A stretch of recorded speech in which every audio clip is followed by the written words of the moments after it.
죄인오라 시내에 날 부르소서. 아멘.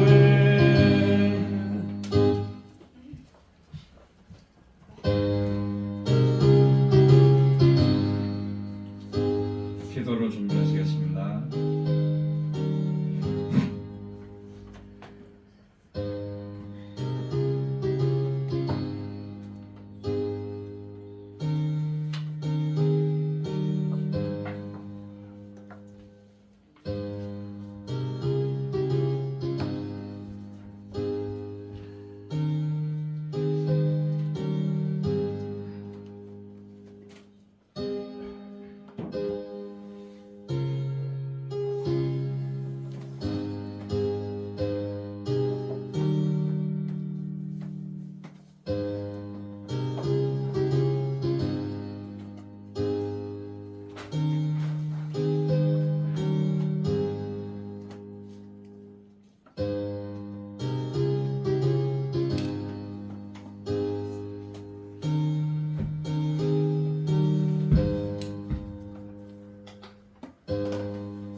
다 같이 찬송가 549장 부르심으로 주님의 예배 부름에 응답을 드립니다.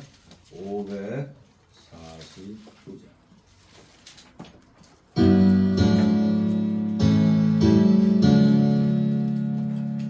우리 기도를 들어주시고 주님의 평화를 내려주소서. 아멘. 다 같이 묵도 듣.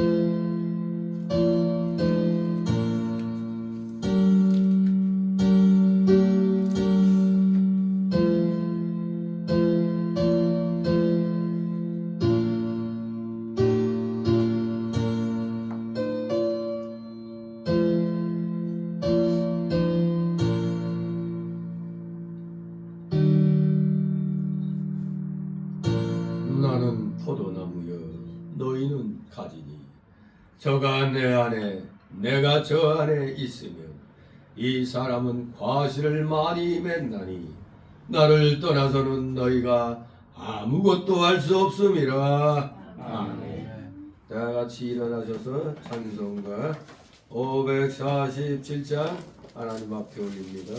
547장.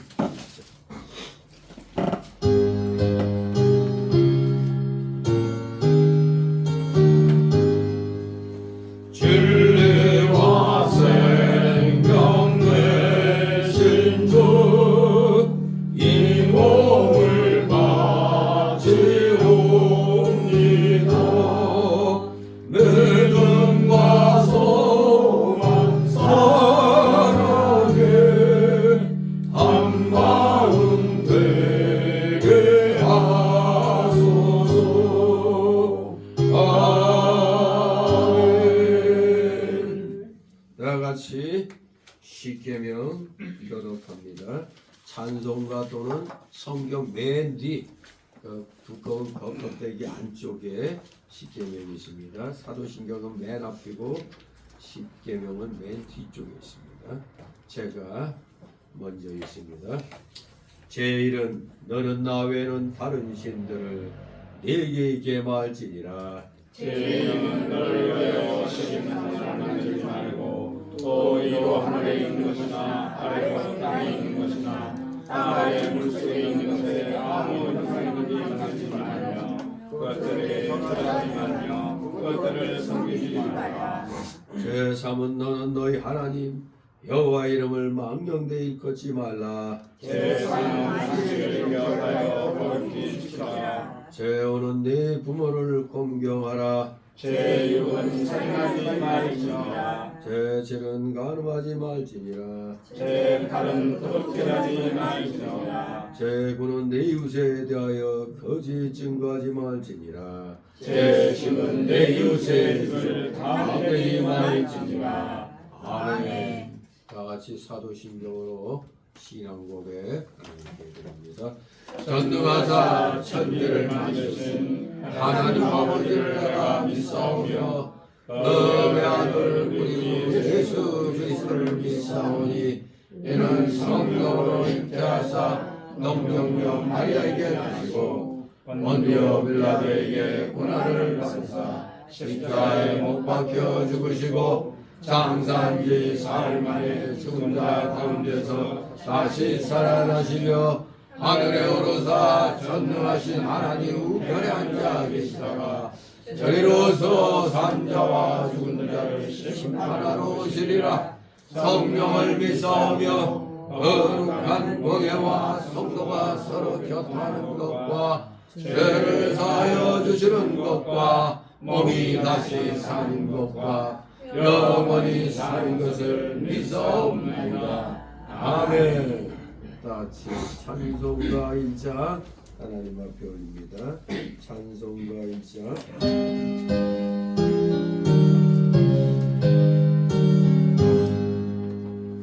만목의 근원 하나는 온 백성 찬송 드리고 저 천사여 찬송하세 찬송 성도 성자 성령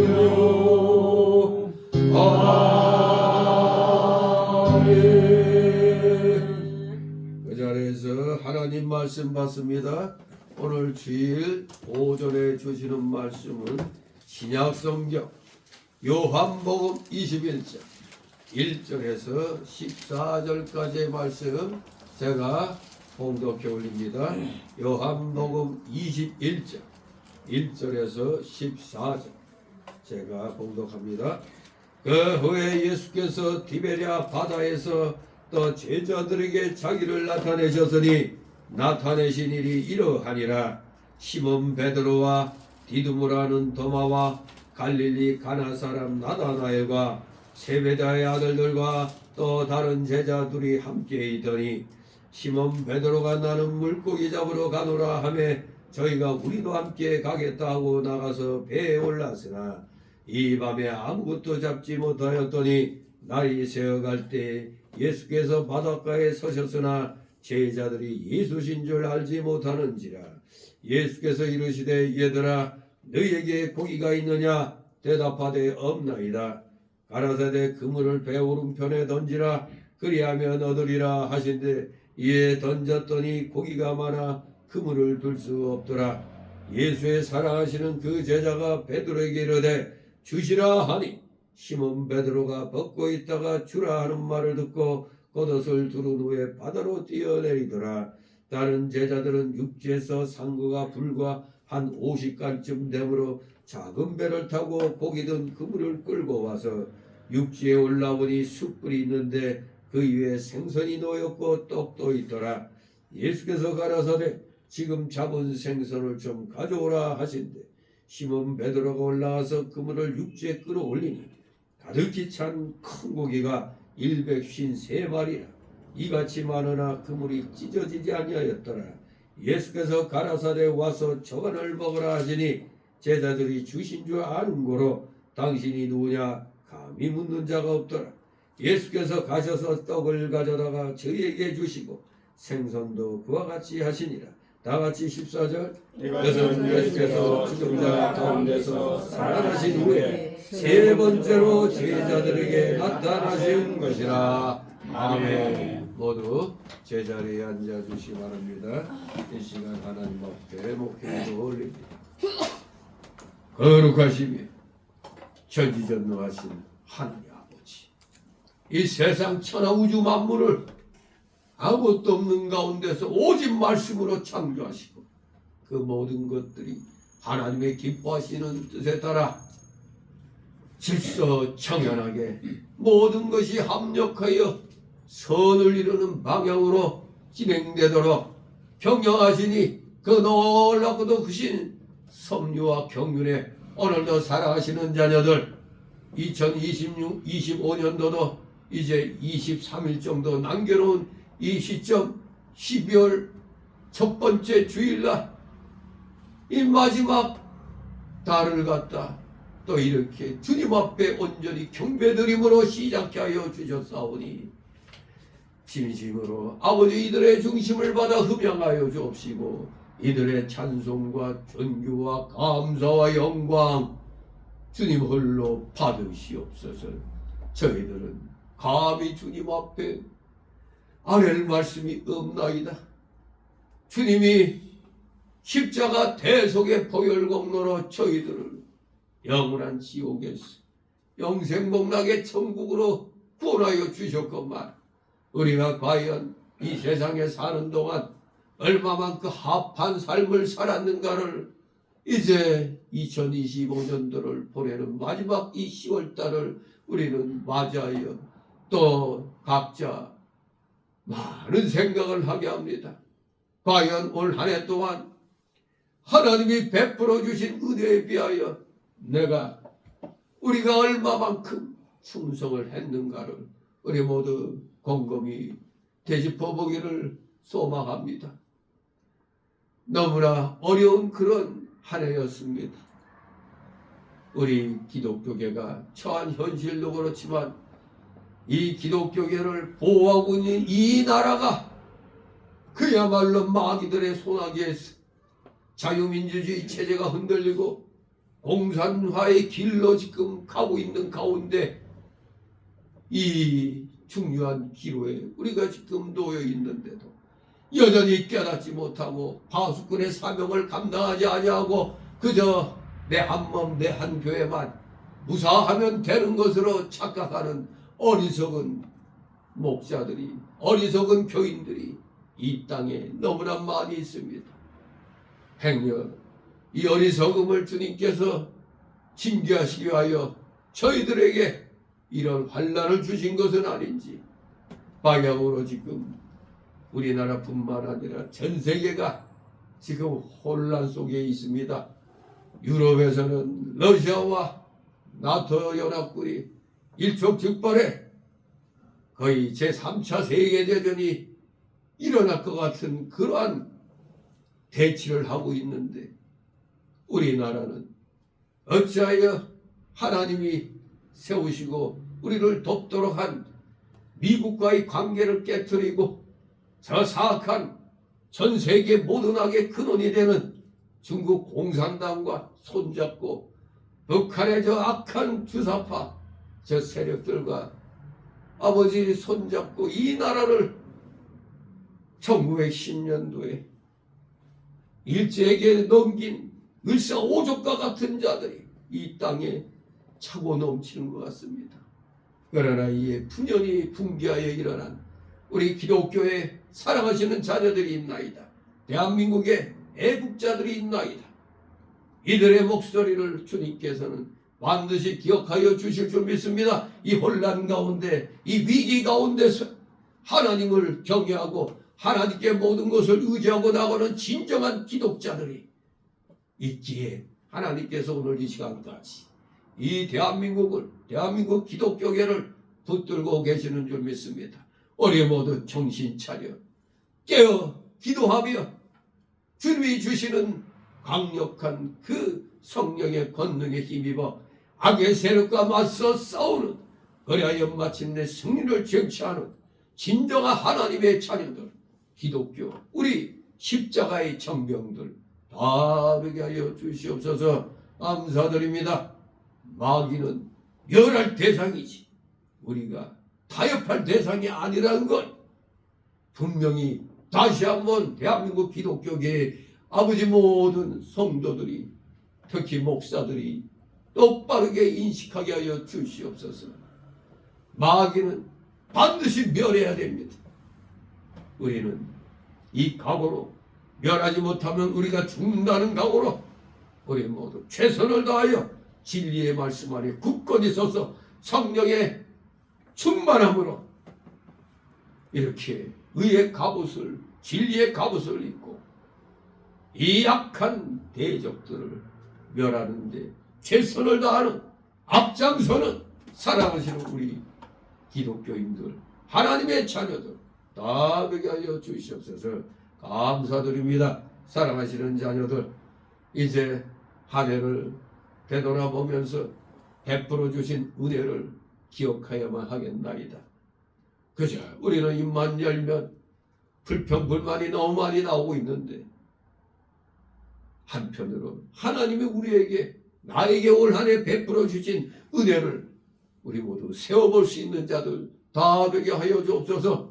진실로 너무나 큰 사랑과 은혜를 받았다는 것을 깨닫고 하나님 앞에 잘못된 거 있으면 철저히 이 남은 12월 한 달 동안 최선을 다하여 회개하면서 온전한 의의 길, 진리의 길로 박차를 가하여 나가는 우리 사랑하시는 자녀들 다 되게 하여 주시옵소서. 오늘도 여러 가지 사연을 가지고 나온 우리 성도들 있는 줄 압니다. 모든 것 다 낱낱이 하나님 앞에 다 아뢰게 하옵소서. 다 내려놓고 맡기는 자만이 진정한 믿음의 실력자라는 걸 우리 스스로 분명히 깨닫고 하나 숨김없이 주님께 내려놓고 다 맡기게 하옵소서. 그러할 때 놀라운 하나님의 능력이 임함으로 하나님의 그 귀한 해결의 열쇠를 우리는 받게 되는 줄 믿습니다. 그리하여 그 해결의 열쇠를 가지고 또 한 주간 최선을 다하여 하나님께 충성하는 우리 귀한 사랑하시는 자녀들 다 되게 하여 주시옵소서. 감사드립니다. 피곤한 중에 나와서오나 영의 기쁨과 즐거움으로 육신의 피로를 쳐서 복종케 하여 주옵소서. 졸음마귀 내쫓아주시고 각종 잠잠의 마귀 세력들 이 시간 틈 못하게 하여 주시옵소서. 부족한 자의 영과 입술을 주건주장하여 주셔서 대언되는 귀한 말씀을 우리 사랑하시는 자녀들의 마음의 귀와 영의 귀에 잘 새겨지고 바뀌게 하여 주시옵소서. 감사드립니다. 마치는 시간까지 오직 주님께서만이 영광 홀로 받으시옵소서. 예수 그리스도의 이름으로 감사드리며 기도드리옵나이다. 아멘.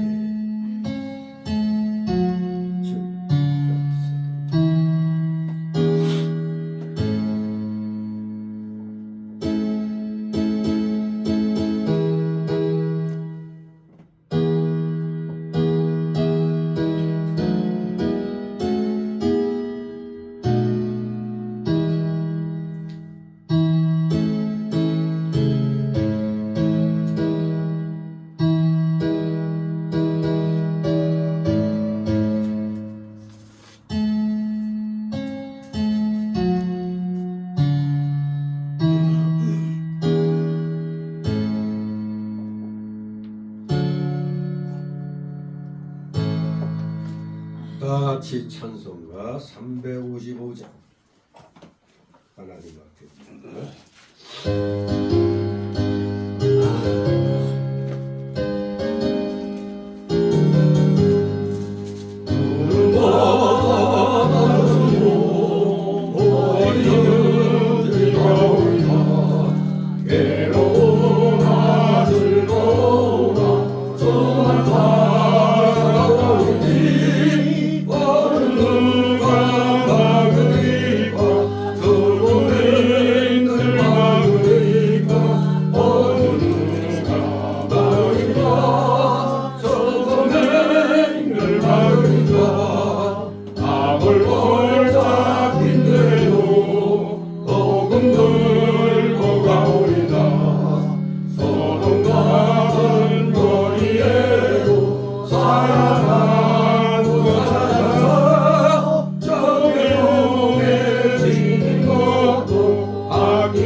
2025년도도 정확히 23일 정도 남았습니다.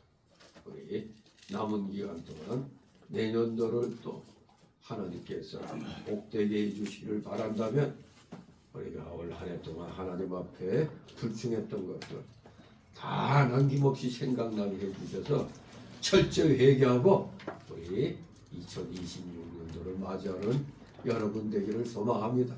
그래서 오늘은 이제 달력이 도착했으니까 달력을 나눠드릴 테니 벌써 새해를 맞이하는 그런 기분이 될 것입니다.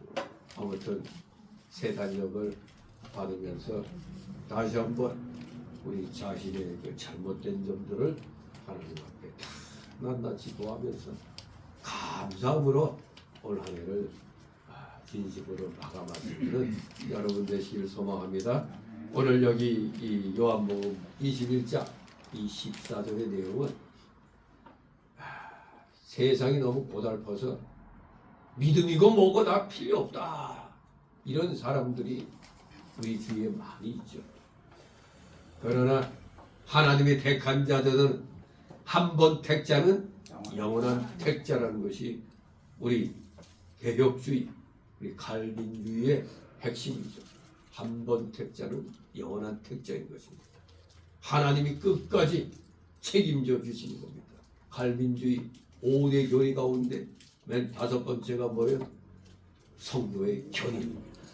하나님께서 우리가 실패하는 가운데로 보고 계시지 않습니다. 반드시 세워서 믿는 사람으로서의 자세를 잘 갖출 수 있도록 끝까지 우리를 불고 가는 눈동자로 지켜주시는 겁니다. 오늘 이 본문에 보면은 그렇게 의지하고 믿었던 예수님이 십자가에서 세상용어로 이슬로 사라진 거죠. 십자가에서 죽으심으로 모든 기대가 깨졌죠.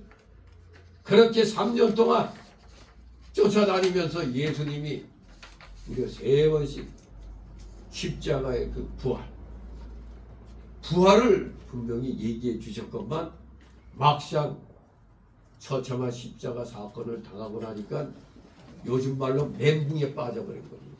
멘붕에 빠져가지고 그동안에 예수님의 그 기적의 역사 분명히 다시 살아나신다는 그 말씀을 잊어버린 겁니다.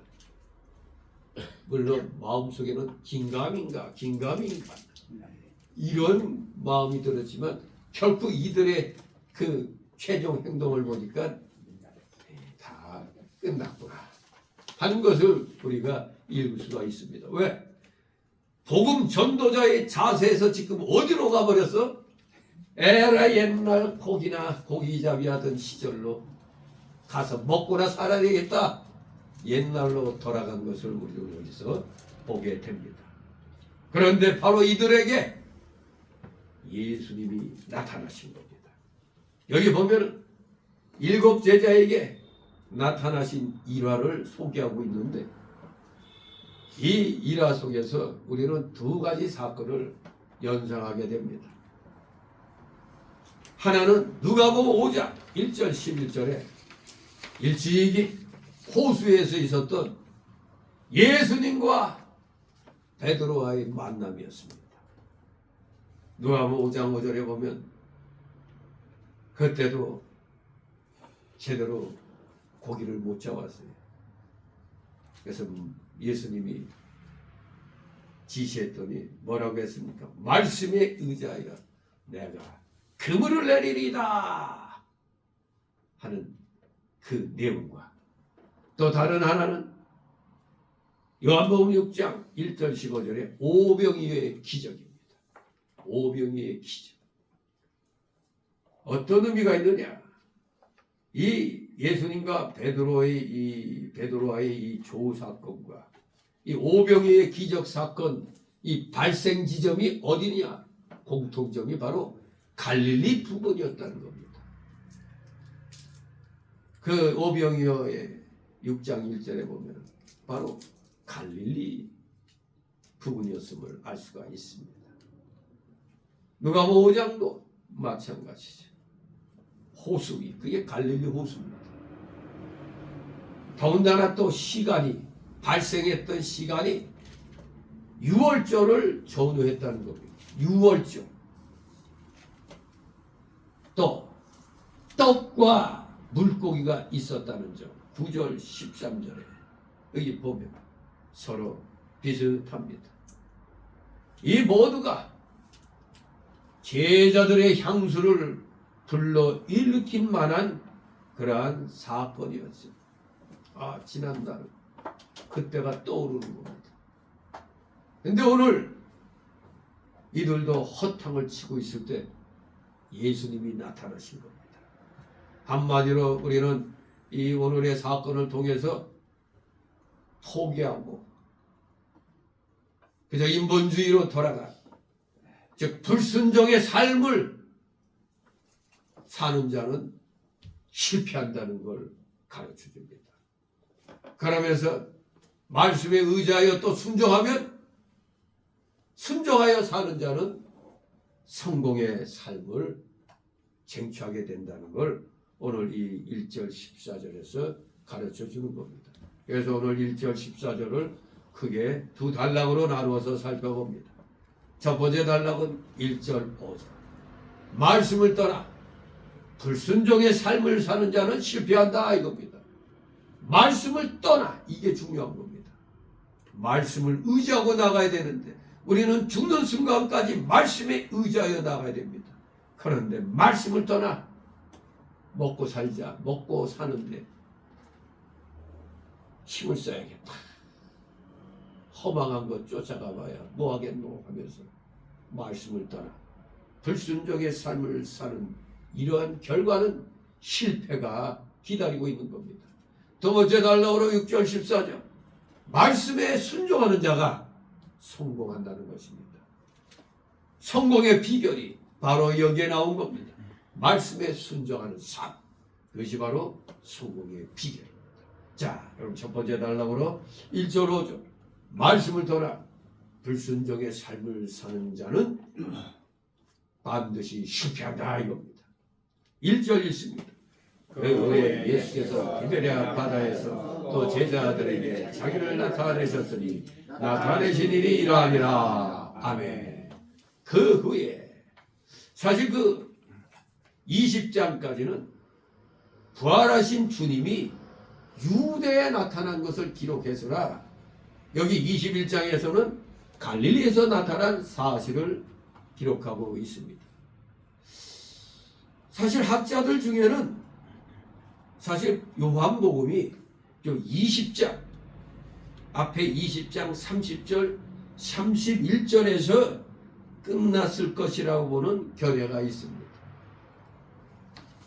사실 여기 20장 30절 31절로 끔을 맺더라도 하등 어색한 점이 없는 것입니다. 그래서 어쩌면 저자 요한 사도가 자신의 복음서를 여기서 마감했다가 나중에 성령의 감동으로 21장을 덧붙였을지도 모른다, 또 그렇게 보는 겁니다. 그만큼 이 앞에 20장 30절 31절은 본서 전체를 아주, 이 요한복음 전체를 아주 훌륭하게 요약하고 있습니다. 한마디로 요한복음의 기록 목적을 말씀하고 있어요. 뭐라고 되어 있느냐? 예수께서 제자들 앞에서 이 책에 기록되지 아니한 다른 표적도 많이 행하셨으나 오직 이것을 기록하면 너희로 예수께서 하나님의 아들 그리스도이심을 믿게 하려 함이요 또 너희로 믿고 그 이름을 힘입어 생명을 얻게 하려 함이니라. 확실한 이 복음서 요한복음의 기록 목적을 이렇게 분명히 밝히고 있는 것입니다.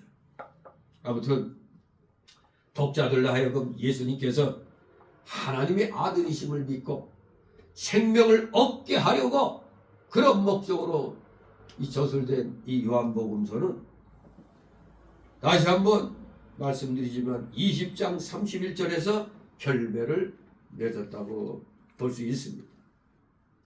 그러므로 이 21장은 일종의 후기로서 다음 두 가지 목적하에 첨가된 것으로 이렇게 보고 있습니다. 첫 번째는 실추되었던 베드로의 권위 회복 과정을 15절, 19절에서 밝히고, 두 번째는 사도 요한이 예수님의 재림시까지 죽지 않을 것이라는 초대교회 내의 헛소문을 교정하기 위해서 이 후기로서 기록됐다, 그렇게 보는 겁니다. 아무튼 이 20장까지는 부활하신 주님이 유대에 나타난 것을 기록했지만, 여기 21장에서는 바로 갈릴리에서 나타난 사실을 기록한 것입니다.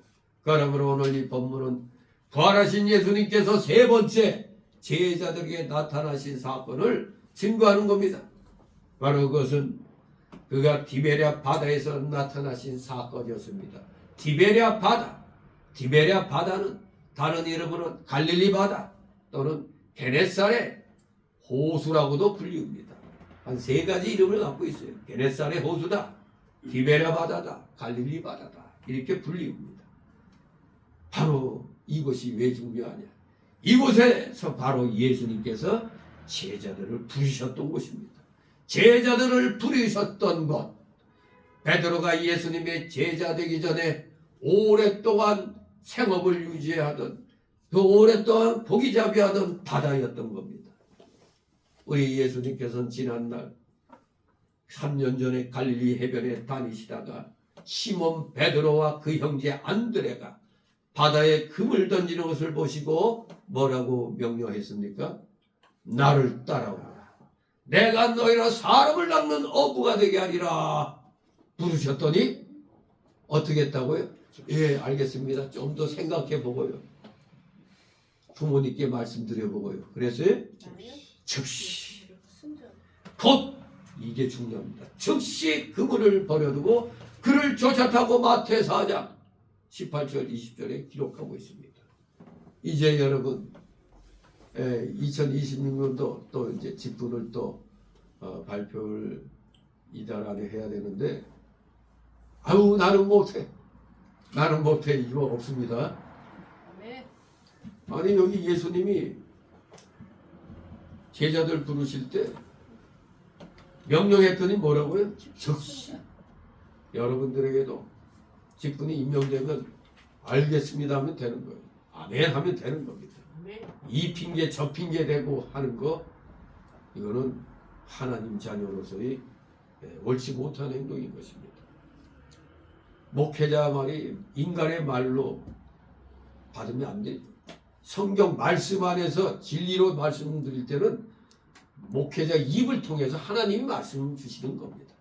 그것을 분명히 깨닫고 변명할 것 없이 그죠? 하겠습니다, 알겠습니다 하면 되는 것입니다. 즉시 예수님 제자들은 그물을 버려두고 쫓은 겁니다. 그런데 또 거기서 좀 더 가시다가 세베다의 아들 야고보와 그 형제 요한이 그 부친 세베다와 함께 배에서 그물 깁는 것을 보고 부르셨어요. 그랬더니 그들도 역시 어떻게? 즉시 배와 부친을 버려두고 그를 따랐다고 마태 4장 21절 21절에 말씀합니다. 아주 이 갈릴리 바다에서는 명령 한마디에 즉시 아마 그 아버지 세베다가 야 니들 어디 가냐 하고, 이 녀석들이 그냥 아비한테 다 맡기고 어디 가냐 하고 그렇게 불렀을지도 모르죠. 그럴 때 이 자녀들이 저희는 예수님 쫓아갑니다. 아버지께서 다 맡아서 하십시오. 우리는 우리 길을 가렵니다 하고 아마 그랬을 겁니다. 즉시 배와 부친을 버려두고 따랐습니다. 또한 마태 4장 23절에 보니까 이 갈릴리 바다는 또 우리 예수님께서 많은 무리들을 가르치시던 곳이었습니다. 많은 무리들. 우리 예수님이 맨 처음 복음을 가르치실 때는 구름대같이 몰려들었어요. 그런데 이제 이 세상 일을 끝내실 때쯤 되니까 그 바글바글 대던 사람들이 썰렁했죠. 딱 몇 명만, 12 제자가 딸랑 남았죠. 그때 많은 무리들이 떠나는 걸 보고 너희도 가려느냐 그랬더니 주님이 여기 있어온데 우리가 어디를 가올까.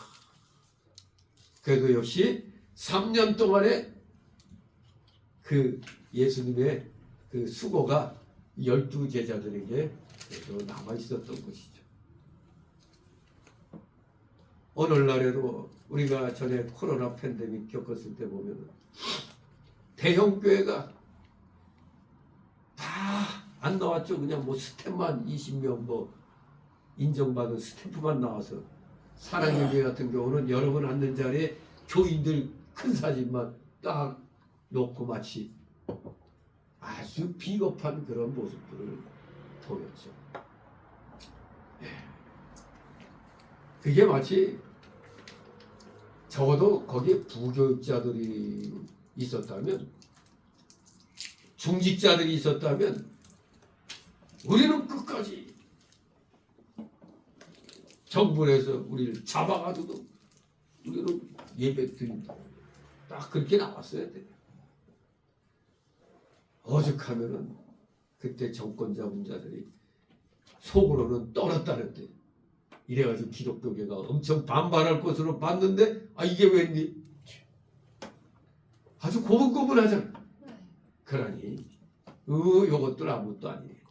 그러니 지금도 또 정권이 바뀌어가지고 또 이 이분말로 이 갓나가 또 우리 뭐 재단을 아예 뭐 일본처럼 없애버릴 수 있다고 이런 헛소리도 하고 있는 거죠. 말로는 무슨 신천지니 무슨 이단 얘기하지만 이 이단들은 이 사악한 세력에게 대항할 생각 안 합니다.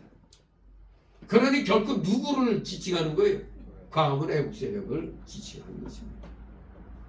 아무튼 예수님이 그 당시 가르쳤을 때 십자가를 눈앞에 뒀을 때 다들 떠났어요. 딸랑 12명 만나요. 그런데 오늘날에도 보니까 많은 비겁한 목사들이 숨죽이고 나는 중립이야 중도야 하고 입 닫고 있다고 어느 젊은 목사가 그 자기 교회에서 기독교인은 좌파가 될 수 없다 그 제목으로 설교할 때 보니까 그 얘기를 하더라고요. 대부분의 목사들이 우리는 중도야 하면서 애국운동하고 하는 걸 도리어 비난하고 우리는 말씀대로만 누가 보면 되게 경건한 것 같아요. 최고 비겁한 놈들입니다. 그것들은 죽어도 싸요. 예수님이 진리를 양보하라고 그랬어요. 이놈들은 하나 양보하면 아예 그냥 죽이려고 하는 겁니다. 마귀의 그 특성을 알아야 되는데 멍청하게 하나 양보하면은 우리를 좋게 볼 줄 아는 모양이죠. 마귀는 하나 양보하면 있는 것까지 다 뺏으려고 하는 게 마귀의 속성입니다. 마귀 역시 우리를 멸하려고 하는 겁니다. 그러니 우리도 예수님이 뭐라고 그랬어요? 마귀는 멸할 대상인 겁니다. 원수 사랑하라고 하지 않았느냐? 그 원수하고 그 마귀는 다른 원수죠. 오늘 이 자리에서 같이 예배 드리다가도 수틀리면은 하루아침에 원수가 되어버리는데 그런 원수하고 이 마귀하고는 차원이 다른 겁니다. 마귀들은 멸할 대상인 것입니다. 지금 우리가 기독자로서 주님의 주시는 말씀을 마음판에 새기면서 우리는 분연히 지금 깨어 일어나서 각자에게 주신 그 사명들, 특히 파수꾼의 사명. 파수꾼이 누굽니까? 한 부대에서 보초가 나가갖고 저기 오나 안 오나 지키고 보고 있는 거예요. 지키고 있다가 저기 온다 하면은 저기야 하고 외치면서 나팔 불고 아주 그냥 비상벨을 들고 해서 깨우는 역할을 하는 겁니다. 바로 목사들이 최전방의 파수꾼입니다. 성도들이 최전방의 파수꾼 역할을 해야 되는 것입니다. 우리 예수님이 가르치시는 그 말씀을 목회자의 입을 통해서 오늘날 성도들이 듣고 있는 것입니다. 진실로 우리는 이 주신 교훈을, 이 목숨 다할 때까지 교훈을 잊어버리면 안 되는 겁니다. 우리 주님이 부활하신 날 새벽, 천사들은 그의 무덤을 찾아온 여인들에게 빨리 가서 그의 제자들에게 이르되 그가 죽은 자 가운데서 살아나셨고 너희보다 먼저 갈릴리로 가시나니, 분명히 갈릴리로 가시나니 말씀했어요. 거기서 너희가 배우리라 하라. 마태 28장 7절에 말씀했습니다.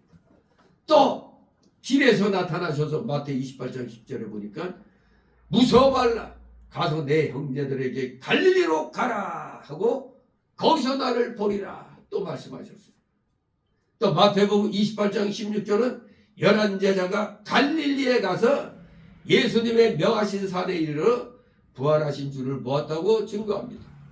그때 비로소 주님께서는 그들에게 온 세상에 복음을 전할 사명을 주셨음을 마태 28장 19절을 통해서 우리는 분명히 깨닫고 있는 것입니다. 가서 어떻게 하라고요? 제자 삼아 가르치라. 가르쳐 지키게 하라고 했어요. 가르쳐 지키게 하라. 사명을 잊어버리면 안 됩니다. 그런데 여기에 이 제7 제자들은 잠시 사명을 잊어버린 것입니다. 2절 3절 있습니다. 시몬 베드로와 디두모라 하는 도마와 갈릴리 가나 사람 나다나엘과 세베대의 아들들과 또 다른 제자 둘이 함께 있더니 시몬 베드로가 나는 물고기 잡으러 가노라 하며 저희도 우리도 함께 가겠다고 나가서 배에 올라서나 이 밤에 아무것도 잡지 못하였더니. 아멘. 네, 분명히 여기 기록되어 있죠. 디베랴 바닷가, 즉 갈릴리 바닷가에서 나타나신 부활하신 예수 그리스도를 본 자들은 한두 명이 아니었습니다. 적어도 이 2절 3절은 몇 명의 제자를 언급하고 있죠. 맨 처음에 제가 7 제자에게 예수님이 나타나시니라 이렇게 얘기했잖아요. 오늘 세어봐요. 딱 7명이죠. 7명의 제자를 언급하고 있습니다. 시몬 베드로를 위시하여 7 제자가 물고기를 잡으러 간 것입니다. 여기 세베대의 아들들, 뭐 누구라고요? 요한과 야고보 아닙니까? 또 다른 제자 둘이라고 그랬죠. 이 둘의 이름은 생략이 되어 있습니다. 합하니까 7명이죠. 이 7명은 부활하신 주님께서 제자들에게 세 번째 나타나신 사건, 곧 디베랴 바닷가에서 나타나신 사건의 증인들이었습니다. 부활하신 주님을 본 증인들이었습니다. 이 제자들은 예수님을 지난날 3년 동안 따라다니며 진리를 많이 배운 자들입니다. 예수님이 친히 죽었다가 3일 후에 다시 살아나신다는 말씀을 그들에게 여러 번 들려주셨으며 예수님이 부활하신 후에 갈릴리에서 그들을 만나겠다고 약속하셨던 겁니다. 그리하여 예수님이 부활하신 날 아침에는 베드로와 요한이 막달라 마리아를 따라가서 빈 무덤을 분명히 확인했습니다. 또 마리아가 와서 부활하신 예수님을 만났다는 소식을 전해 주었습니다. 또 요한복음 20장 19절 보니까 도마가 없을 때, 디두모라는 도마가 없을 때 10제자가 부활하신 예수님을 만났다고 했습니다. 또 요한복음 20장 26절 보니까 8일 후에는 도마와 함께 제자들이 예수님을 만나보았습니다. 그러므로 지금은 이들이 부활의 주님을 증거해야 할 그 시간인데 엉뚱하게 지금 물고기를 잡으러 갔습니다. 이 아마도 제자들은 분명히 갈릴리에서 만나자는 그 마태 28장 10절 그 예수님의 말씀을 따라 분명히 그것으로 모였습니다만 우리 예수님이 사실 그들의 기대하고는 다르게 더디 나타나신 거죠. 그랬더니 베드로는 이제 그 기다리는 무료함을 이기지 못하고 나는 물고기 잡으러 가노라 했고 또 다른 제자들도 에이 우리도 하면서 같이 호흡을 했습니다. 그러니 이것은 뭘 나타냅니까? 그들에게는 물론 예수님의 말씀이 분명히 기억이 있었을 것인데도 왜 세상 일 하러 가느냐? 아직도 그들은 예수님을 뵙고자 하는 간절한 마음이 결여되어 있었다는 겁니다. 간절한 마음. 에이 오시면 뭐 보면 되지 이게 아니라 어떻게든 주님을 만나야겠다. 이 간절함이 있어야 되는 겁니다. 오늘날 우리들에게도 어려운 이 세상 일이 있을 때 주님을 향한 간절함이 있어야 되는데 일단 나부터 챙기고 오자. 정말로 얼마나 안타까웠어요. 코로나 팬데믹 때. 그리고 지금도 마찬가지. 지금도 이 정권이 그야말로 뭐 교회를 문 닫게 하겠다는 그런 말을 겁도 없이 말이에요. 그렇게 됐을 때 사실 전국의 모든 기독교 교단들이 다 들고 일어나 성명서를 내야 되는 겁니다. 그저 가문에서만 그냥 모여갖고 있으니까 방송을 안 하잖아요. 레거시 언론들이 그냥 광화문 그 집회를 아예 언급도 안 해요. 단지 유튜브를 통해 가지고 우리가 접할 수가 있는 거죠. 어제도 그 추운 날씨에도 엄청 나왔더라고요. 아무튼 지금 우리 대한민국 기독교계가 소수를 빼고는 간절함을 다 상실했습니다. 여기 이 제자들 같은 그런 자세에 지금 에이 뭐 설마 간절함이 없는 겁니다. 간절함이 잘못하면 우리가 다 죽을 수 있다. 지금 제2의 IMF가 눈앞에 와 있어요. 지금 환율이 1,500원대를 지금 하려고 하고 있어요. 이거 진짜. 그래서 지난날 IMF가 온 김영삼 전 대통령 때를 기억하게 됩니다. 김영삼 정권 때 보면은 아이고 이거 완전히 판박이야. 경제에 대해서는 아예 문외한이나 똑같아요. 그 김영삼이나 이 정권이나 너무나 똑같아요.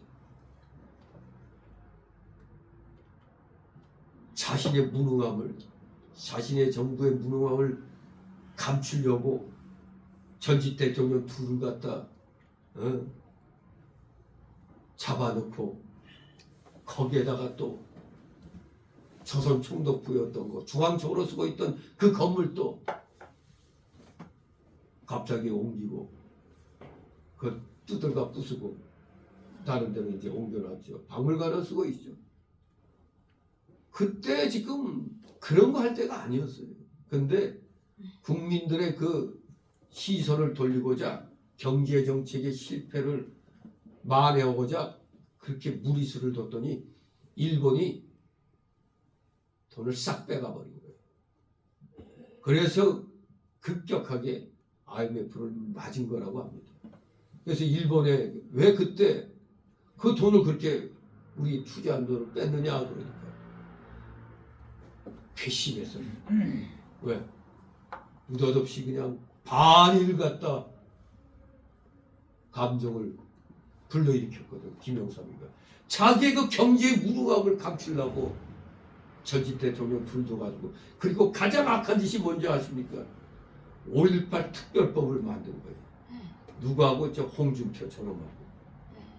5.18 특별법이 사실 그냥 기각되거나 똑같은 거예요. 왜냐하면 5.18 특별법이 이게 김대중하고 짝짝꿍 해가지고 자기 살려고 몇천억을 노태우로부터 받았단 말이에요.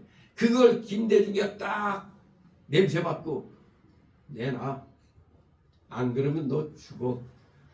김영삼이 지가 살려고 DJ하고 딜해가지고 내가 이거 해줄게 하면서 5.18 특별법을 만든 거예요. 홍준표 시켜갖고. 그랬더니 헌재에서 5대4로 끝나버렸어. 6대 3이 돼야 찬성이 되든가 6대 3으로 반대가 되든가 해야 통과가 되는 건데 찬성 5, 아니 반대 5, 5.18 특별법 반대 5, 찬성 4, 5대 4, 6대 3이 돼야 통과되든가 하는데 5대 4라 반대가 5이 나와가지고 그건 아예 없는 거예요. 근데 어디서 또 옛날 이승만 정권 때 4.4 5입하던 4.4 5입하던 걸 딱 갖다 놓고 5대 4를 통과해갖고 김영삼이가 결정해서 오늘날 대한민국이 좌경화의 급성 물결을 탄 게 5.18 특별법이에요. 그 CIA 요원이었던 마이클 리 박사, 우리 한국계죠. 마이클 리 박사가 포효를 합니다. 대한민국 국민들 같은 니들 정신 차리라고. 지금 대한민국 이 공무원이나 무슨 중직의 50% 이상을 5.18 유공자 자녀들이 가산점 받고 들어와 있기 때문에 대한민국이 이적이 됐다는 걸 밝히고 있는 겁니다. 아무튼 이 우리 기독교인들이 이 시대적 사명이 오늘날에는 이 파수꾼의 역할을 바로 해야 되는데 지금 우리나라의 역사가 좀 뒤틀려 가지고 온 겁니다. 제가 그 누누이 그 5.18 특별법 잘못된 걸 얘기했지만 뭐 이제는 그런 말하는 자들 봉쇄하기 위해서 무슨 욕하고 비난하면 또 감옥 보내는 그런 법까지 만들었잖아요.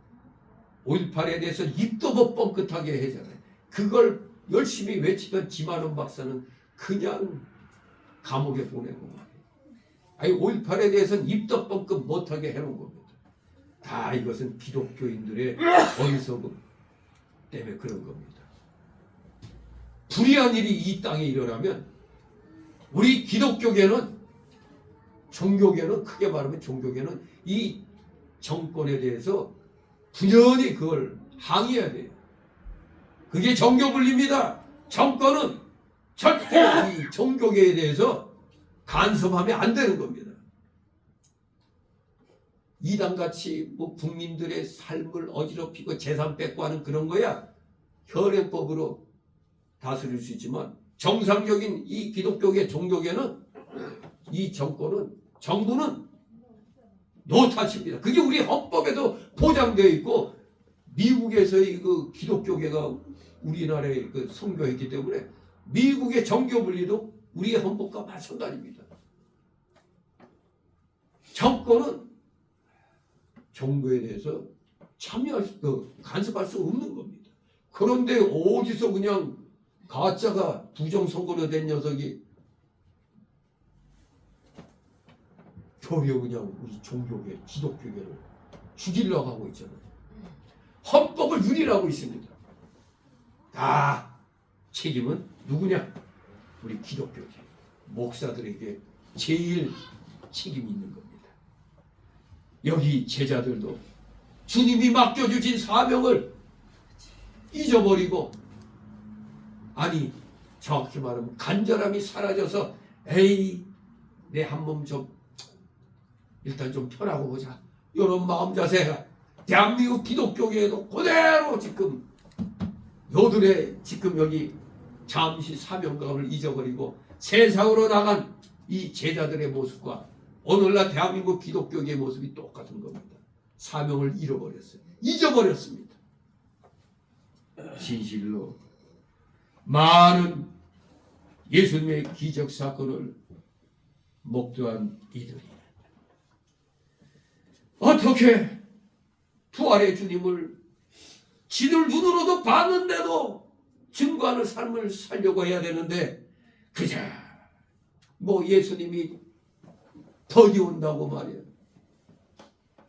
에이 물고기나 잡으러 가자. 이것은 하나님의 일은 제쳐놓고 세상으로 돌아간 것이며 믿음이 없는 행동이었던 겁니다. 지금 대한민국 기독교계 지금 믿음 없는 행동들 하고 있어요. 하는 걸 보세요. 다 도리어 애국 목사들을 애국 성도들을 뒤에서 욕합니다. 아주 악한 놈들입니다. 이들은 지금 다 세상으로 기울어졌기 때문에 그렇습니다. 신령한 일보다 육신의 일을 중히 여기며 하나님을 위하는 것보다 자기를 위하는 생활로 돌아간 것입니다. 이렇게 예수님을 3년 동안 쫓아다닌 자들도, 오늘날 우리들도 뭐 기독교에서 20년, 30년, 40년 믿음 생활 했다는 사람들도 조금 어려움이 닥치니까 교회를 등 돌리잖아요. 똑같은 겁니다. 이 제자들 입장에서는 지금 물고기 잡을 때가 아닙니다. 부활하신 예수님을 믿고 영적으로 사귀며 그의 인도를 받아 생명 내놓고 부활의 주님을 증거해야 할 때입니다. 그럼에도 불구하고 이들은 하나님의 약속하신 말씀을 믿지 않고 자기 사명감도 잊어버리고 그저 물질이 있어야만 일단 산다고 하는 물질주의로 돌아가고 세상으로 돌아갔다는 것, 참으로 유감스러운 일인 것입니다. 그런데 물론 우리는 오늘날 이러한 것을 보면서 우리 자신을 채찍질할 수가 있죠. 이때도 이랬구나. 좀 예수님의 말씀이 더디게 임하니까 이렇게 다들 3년 동안 예수님 붙어 다니는 자들도 이렇게 해이해지는구나. 하물며 오늘 우리들도 얼마나 해이해질 수 있는가를 볼 수가 있는 겁니다. 결코 이들은 그냥 일단 목구멍이 포도청인데 일단 먹고 살아야 되는 거 아니냐 하고 나갔더니 결과는 뭐예요? 이 밤에 엄청 잡았다? 아무것도 잡지 못하였다 이겁니다. 그들이 밤새도록 이거 이럴 수가 있어요.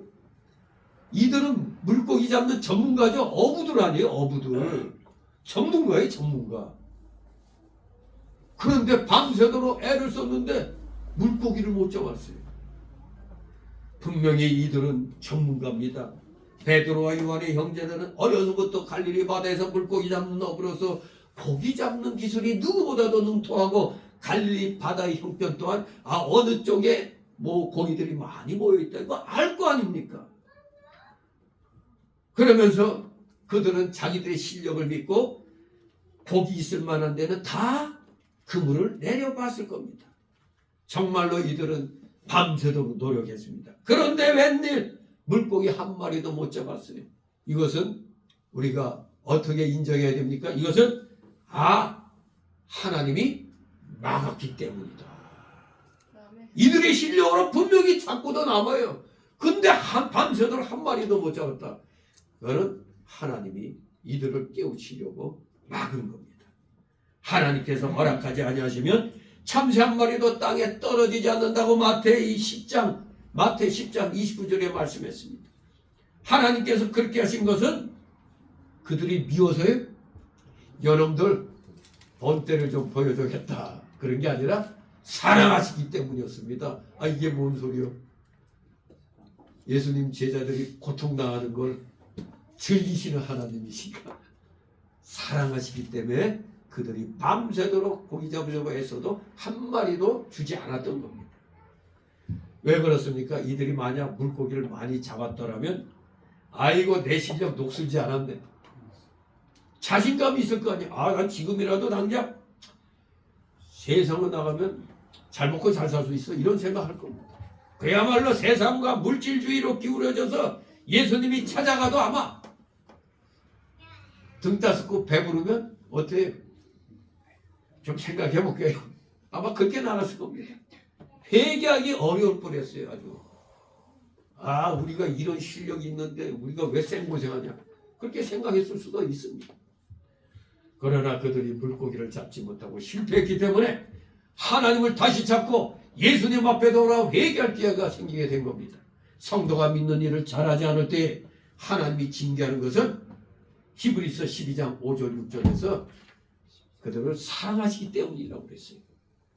징계하는 것은 하나님이 특별히 사랑하시기 때문이라고 말씀합니다.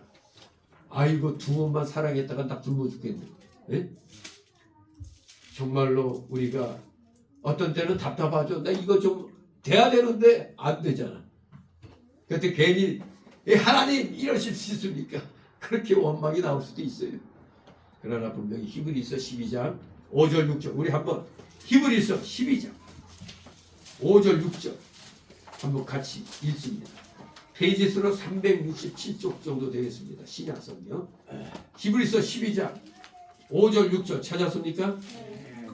같이 읽습니다. 시작. 또 아들들에게 원하는 것 같이 너에게 권면하신 말씀을 잊었도다. 일러서되 내 아들아 죄의 징계하심을 경히 여기지 말며 그에게 꾸지람을 받을 때 낙심하지 말라. 주께서 그 사랑하신 자를 징계하시고 그의 받으시는 아들마다 채찍질 하심이니라 하였으니 아멘.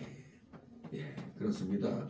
여기 정답이 나와 있죠. 앞으로 여러분도 잠시 하나님 것보다 내일 찾아 행하다가 뭐가 안 될 때는 바로 이 히브리서 12장 5절 6절을 읽길 바랍니다. 시몬 베드로는 나는 물고기 잡으러 가노라 말했습니다. 다른 제자들도 거기에 동의해가지고 그와 함께 나가서 배에 올랐던 겁니다. 부활하신 주님께서 그들에게 처음 나타나셨을 때 그는 그들에게 뭐라고 했습니까? 요한복음 20장 21절에 아버지께서 나를 보내신 것 같이 나도 너희를 보내노라 이렇게 말씀하심으로써 전도의 사명을 재확인시켜 주신 겁니다. 그러나 그들은 아직 전도에 일어나지 못했고 할 힘도 없었습니다. 그냥 알고만 있었어요. 강렬한 간절함이 없었어요. 그래서 그들은 그때 되면 또 하는 거지 하고 지금은 배가 고프니 고기나 잡으러 가자. 배에 올랐던 겁니다. 그런데 결과는 그 밤에 그들은 아무것도 잡지 못했다 이겁니다. 그것은 분명히 하나님이 하신 일이었습니다. 하나님이 막으신 겁니다.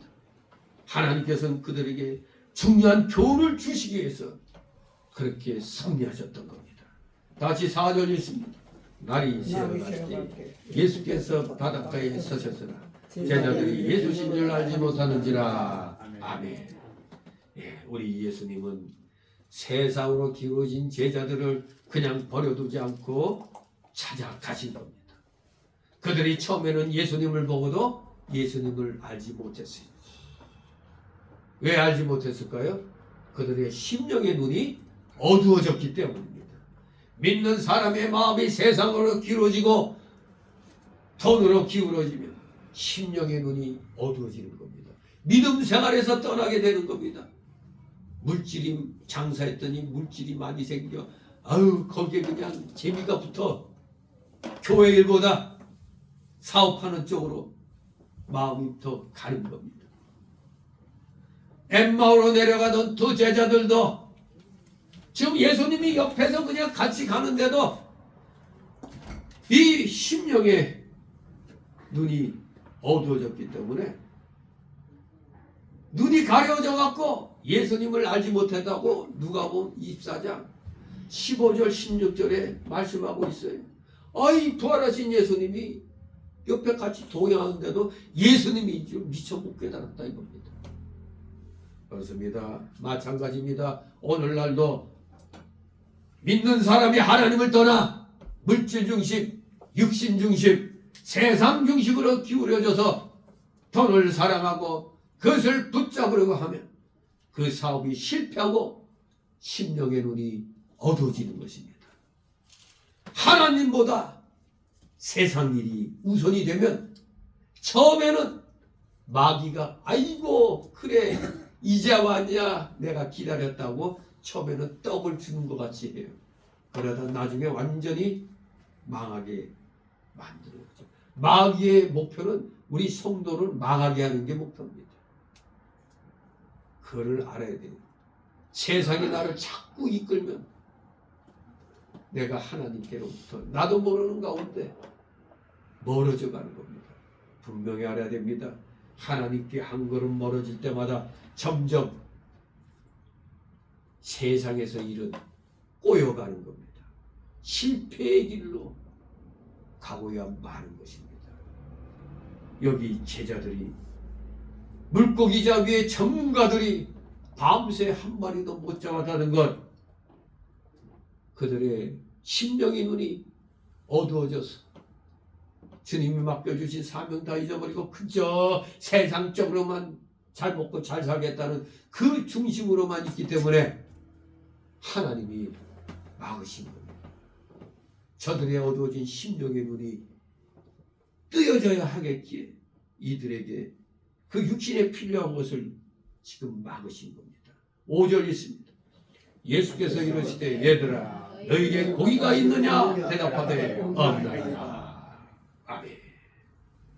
예수님이 그렇게 역사하셔서 고기 못 잡게 하셨으니 고기 당연히 없다는 걸 아시고 물으신 거죠. 왜? 내가 이 말을 했는데도 내 말을 못 알아들을까? 이 말하는 자가 나라는 걸 모르겠나? 이놈들이 테스트하는 겁니다. 얘들아 너희에게 고기가 있느냐? 아 얘들아 하고 예수님이 부르실 때 어디선가 익숙한 목소리인데 이래가지고 대본에 눈이 화등잔만해져야 되는데 설마 이런 거죠. 그들은 예수님이 분명히 불렀어도 알아보지 못했습니다. 여러분도 전화로 옛날에 알던 사람이 전화하더라도 딱 전화 들으면 대본에 알아듣는 경우도 있죠. 누구 아닌가? 알아들을 수도 있죠. 목소리만 딱 듣고도. 근데 이 예수님 제자들은 세상에 완전히 정신 팔려 있어갖고 예수님의 음성을 생각을 못하고 있는 겁니다. 이거 하나만 보더라도 이들이 참으로 하나님을 멀리 떠나 그들의 마음이 세상과 물질에 가 있고 신령한 면이 심히 어두워졌다는 것을 우리가 알 수가 있는 겁니다. 참으로 우리는 이 1절 5절을 통해서 아무리 내가 지난날 뛰어난 그런 일꾼이었어도 하나님 떠나서는 제대로 되는 일이 없다는 것을 우리에게 다시 한번 깨닫게 해주는 겁니다. 하나님 떠나면 잘 될 줄 알죠. 또 우리가 믿음 생활하면서도 직접 느끼는 것들이 있죠. 주일날 주일범 했을 때 주일범하고 돈벌이 할 때 뭐가 되는 것 같아. 돈이 들어와. 그런데 뒤에 보면 도리어 배로 나가버려. 그런 거 우리 많이 깨닫고 있어요. 우리 하나님이 우리를 사랑하시기 때문에 아주 패버리면 못 일어나니까 조금씩 팬단 말이에요. 조금씩 패고 정신 차리게 하시는 거예요. 분명히 1절 5절을 통해서 불순종하면 망한다. 이것을 분명히 알아야 돼요. 그 망해가던 사람의 대표자가 바로 이제 두 번째 단락에서 등장하게 되는 오늘날에 여러분들이 잘 알고 있는 모나미 사장이죠. 모나미 사장도 믿음 떠나서 그저 그냥 사업자라는데 올인했다가 너무나 어려워갖고 기도원에 와갖고 이제 하나님 앞에 양속하죠. 그거는 이제 두 번째 단락을 하면서 다시 한번 말씀드리겠고, 이제 두 번째 단락으로 6절 14절 말씀에 순종하는 자가 성공한다는 것, 이거 잊어서는 안 됩니다. 말씀에 순종하는 자가 성공한다. 6절 있습니다. 가라사대 그물을 배 오른편에 던지라. 그래야면 얻으리라 하시는데 이에 던졌더니 고기가 많아 그물을 풀 수 없더라. 아멘. 우리 예수님이 그물을 배 오른편에 던지라 그래야면 얻으리라고 하실 때에도 벌써 이게 말씀이 이거 되게 낯익은 목소리인다고 봤어야지. 그럼에도 그들은 여전히 고기 잡는 데만 안 되니까 그냥 화가 나는 거야. 요새 말로 하면 이들은 뭐라고 했을까?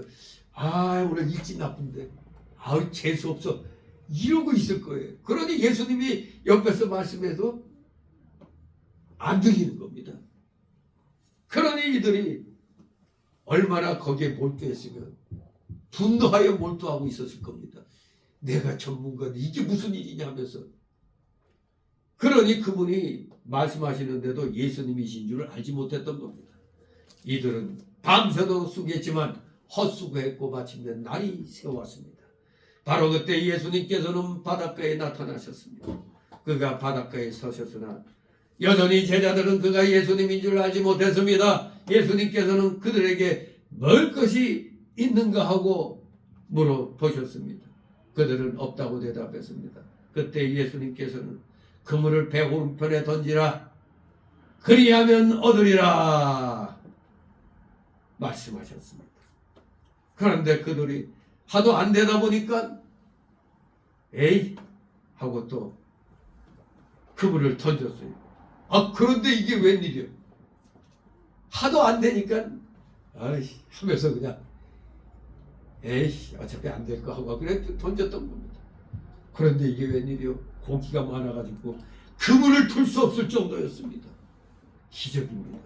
놀라운 일 아닙니까?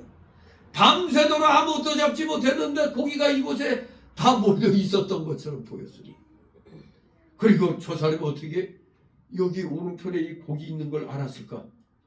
정말로 이 놀라운 사건은 수년 전 예수님께서 베드로를 제자로 부르실 때 사건과 비슷했습니다. 누가복음 5장에 보면 예수님께서는 어느 날 많은 사람들이 모여 있었을 때 시몬의 배를 타시고 육지에서 조금 뛰기를 청하시고 앉으셔서 배에서 무리를 가르치셨습니다. 그리고 말씀을 마치시고 시몬에게 깊은 데로 가서 그물을 내려 고기를 잡으라고 말씀하셨습니다. 그때 시몬은 뭐라고 했습니까? 선생이여, 우리가 밤새도록 수고를 하여서되 얻은 것이 없지만은 말씀에 의지하여 내가 그물을 내리리다, 이렇게 말하며 그물을 내렸습니다. 그런데 그때에도 고기가 너무 많이 잡혀서 그물이 찢어질 정도였다고 했습니다. 그래서 그때 그는 다른 배에 있는 친구들을 손짓하여 와서 도와달라고 했고, 그들은 와서 잡은 고기를 2배에 가득 채웠습니다. 그때 시몬 베드로는 예수님의 무릎 아래 엎드려서 주여 나를 떠나소서, 나는 죄인으로소이다, 그렇게 고백을 했습니다. 그때 예수님은 시몬에게 무서워 말라, 이제후로는 네가 사람을 취하리라 말씀하셨습니다. 세베대의 아들들인 야고보와 요한도 그때 거기 있었던 겁니다. 이제 여기 본문에 기록된 이 사건은 수년 전에, 3년 전에 그때 사건과 비슷했습니다. 그들은 여기 7절에 보면 고기를 잡은 다음에야, 그때서야 그 말씀하신 분이 예수님이신 줄을 알았던 겁니다. 그들은 그분이 하나님께서 보낸 사람이거나 하나님의 종으로서 자기들에게 하나님의 말씀을 전해주는 분인 줄 알고 그 말씀을 사람의 말로 받지 않고 하나님의 말씀으로 받아서 즉시 순종했던 겁니다. 순종이 믿음입니다. 순종이 믿음입니다. 순종하니 고기가 심히 많이 잡혔습니다. 그들이 밤새도록 잡아도 고기가 없던 곳인데 그 고기가 어디서 왔을까요? 설마 이들이 오른편은 놔두고 왼편에서만 잡았을 리가 없잖아요. 그러니까 예수님이 저놈들이 왼편으로만 잡았으니까 오른편으로 잡아라, 이렇게 했을 리가 없잖아요. 이들도 밤새도록 오른편 왼편 계속 그물을 던졌어요. 과연 그러면 밤새 던졌을 때 없었던 고기가 어디서 왔을까? 하나님이 몰아온 겁니다. 하나님이 몰아온 거예요. 아무것도 없는 광야에서 메추라기를 몰아다가 이스라엘 백성을 먹이신 하나님은 당연히 바다의 물고기도 몰아올 수가 있는 겁니다. 만사가 하나님의 주권에 달려 있습니다. 하나님의 주권. 하나님이 허락해야 됩니다. 우리 사람의 생각에는 안 될 것 같아도 하나님을 순종할 때는 하나님이 모든 것을 동원시키시고 몰아다가 그 일이 되게 만들어 놓는 겁니다. 우리 하나님이 세상을 만드신 분이 그까짓 거 못합니까? 당연한 거 아닙니까? 출애굽기에서 있고 광야 사건들 기적의 연속이었잖아요. 그 하나님이 지금도 이렇게 제자들 눈앞에서 역사하고 계시는 겁니다. 바로 어떤 때 역사가 일어나느냐? 순종할 때. 여기 순종했더니 그물을 둘 수 없을 만큼 많은 고기가 잡히게 된 겁니다. 다 같이 7절 있습니다. 예수의 사랑하신 그 제자가 베드로에게 이르되 주시라 하니 시몬 베드로가 걷고 있다가 주라 하는 말을 듣고 겉옷을 두른 후에 바다로 뛰어내리더라. 아멘. 예, 마침내 순종하고 나서야 보니까 눈이 밝아졌습니다. 눈이 밝아지니 아, 이분이 바로 우리 주님이셨네. 비로소 깨달은 겁니다. 예수님의 사랑하시는 그 제자는 사도 요한이죠. 그래서 사도 요한이 베드로에게 주님이시다라고 말했습니다. 그랬더니 시몬 베드로는 어떻게 했어요? 그 말을 듣자 벗고 있다가 겉옷을 두른 후 바다로 뛰어내렸습니다. 사실 이 행동을 보면은 요한의 그 영적인 그 지각력과 베드로의 그 충동적인 성격이 아주 잘 대조되는 그런 7절이라 할 수 있습니다. 그냥 황급히 그냥 바다로 뛰어내렸다는 것. 그의 행동은 그가 주 예수님을 얼마나 사모하고 있었는지를 잘 나타냅니다. 진실로 베드로는 그 심중에 진실이 주님을 믿고 있었고 살아가고 있었던 겁니다. 그는 누가복음 24장 34절에서 주께서 바라신 것을 이미 보았습니다. 또 본 다른 제자들의 말도 들었고 그 주님을 다시 보기를 분명히 심중에 간절히 사모했던 것이 분명합니다. 그랬더니 그 바다에서 고기잡이 하다가 갑자기 용기를 내갖고 예수님께로 다름박질했습니다. 여기서 좀 잠깐 스톱. 조금 이상하죠? 아니 바다라고 했는데 뭐 축집 뭐 중국 무술에 나오는 것처럼 물이로 걷는가? 사실 이 바다는 물이 한 길이 못 되기 때문에 물에 들어서서 바다 밑을 딛고 걸어갈 수가 있었다고 합니다. 그러니까 그 바다를 잘 아는 베드로가 두려움 없이 그냥 냈다 그냥 물속으로 뛰어들고 뛰어간 겁니다. 예수님께서 제자들에게 물고기를 많이 잡게 하신 것은 물고기가 목적이 아니고 제자들의 심령의 눈을 밝혀서 다시 예수님께로 인도하여 그리스도의 증인으로 쓰시려는 것입니다. 제자들이 하나님을 멀리 떠나 세상과 물질주의로 길어졌으므로 예수님이 그것을 안타까워하시고 찾아가서 믿음을 바로 세워주시기 위해서 그물을 배 오른편에 던지라고 말씀해 주셨습니다. 그때 제자들이 그대로 순종하여 눈이 밝아져 주님을 발견하고 주님께 사로잡히게 된 겁니다.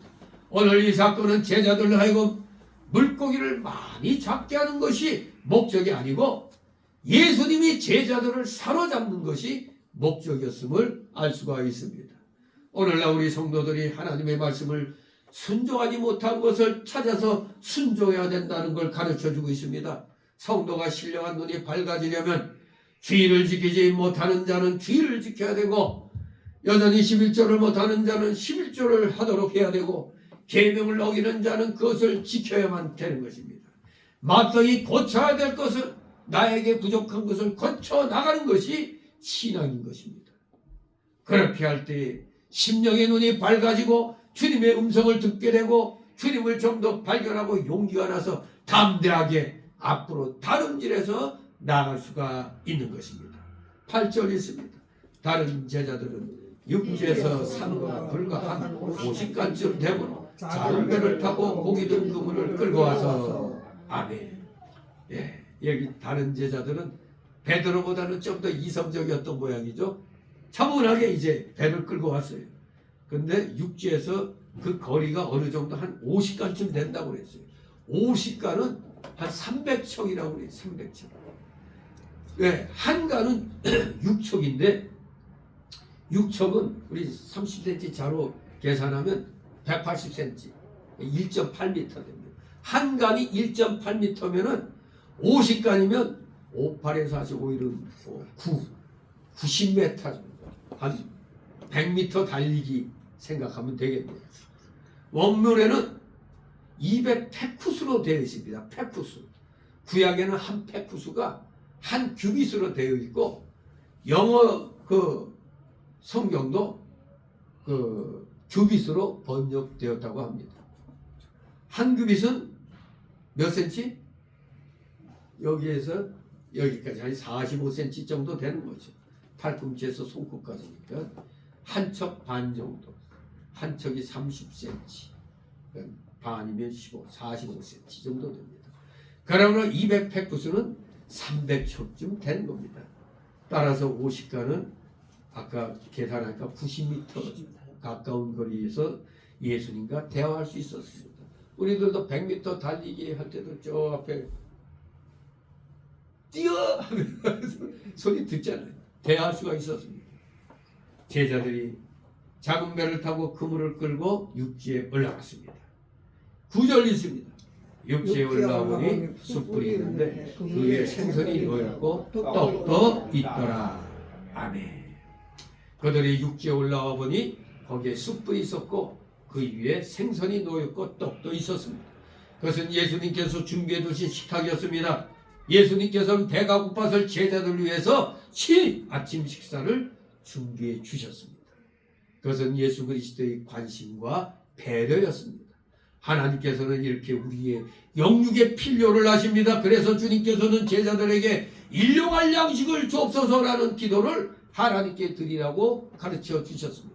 우리 주 기도를 할 때 일용할 양식을 주옵시고 항상 해야 되는 겁니다. 항상. 그래서 우리가 식사할 때 식사기도 하잖아요. 일용할 양식을 주신 주님께 감사기도 합니다. 하나님께서는 공중의 새를 먹이시고 들의 백합과까지 입히십니다. 그러므로 하나님이 자기 형상대로 주신 사람들을 특히 그의 백성된 자들을 먹이시고 입히실 것은 더욱더 확실한 겁니다.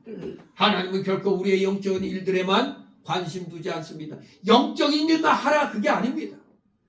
먼저라는 것, 먼저 하나님 나라 그 일을 하라는 거지 영적인 것만 하라 아닙니다. 영적인 일을 하면서도 세상에 필요한 일들을 하도록 하신 겁니다. 바로 여기 예수님이 하신 이 행동 보면 우리의 육적인 일에도 관심을 두시는 분임을 분명히 알 수가 있습니다. 제자들이 조밥 먹을 것도 없어서 그것을 염려하여 물고기를 얻어 잡아 생계를 유지하기 위해 물고기를 잡으러 간 것을 우리 주님은 아십니다. 그런데 이 제자들의 행동은 사실 믿음이 아니죠. 예수님은 제자들이 배고픈 것을 미리 하시고 지금 제자들에게 먹을 것을 주시려고 숯불을 피워 떡과 생선을 굽고 계셨습니다. 하나님의 말씀만 순종해 나가면 의식주 문제는 예수님이 친히 책임을 지고 주시는 겁니다. 그게 바로 마태복음 6장 33절의 말씀 아닙니까? 너희는 먼저 그의 나라 그의 의를 구하라. 그리하면 그의 모든 것을 더하시리라. 염려하지 마시 바랍니다. 하나님의 일을 먼저 할 때 내가 너무 손해보는 것 같은데 내가 미치는 것 같은데 이렇게 생각하면 안 됩니다. 잠시 육적으로 내가 손해보는 것 같아도 하나님은 반드시 배로 30배, 60배, 100배로 보상해 주시는 하나님이십니다. 10절, 11절 있습니다. 예수께서 가라사대 지금 잡은 생선을 좀 가져오라 하시는데 시몬 베드로가 올라와서 그물을 육지에 끌어올리니 가득히 찬 큰 고기가 113마리 이같이 많으나 그물이 찢어지지 아니하였더라. 아멘. 우리 주님은 성도들의 순종을 기뻐하십니다. 우리 성도가 순종해서 얻은 열매는 예수님도 기뻐하시고 그것을 받으시려고 조금 가져오라고 하신 것입니다.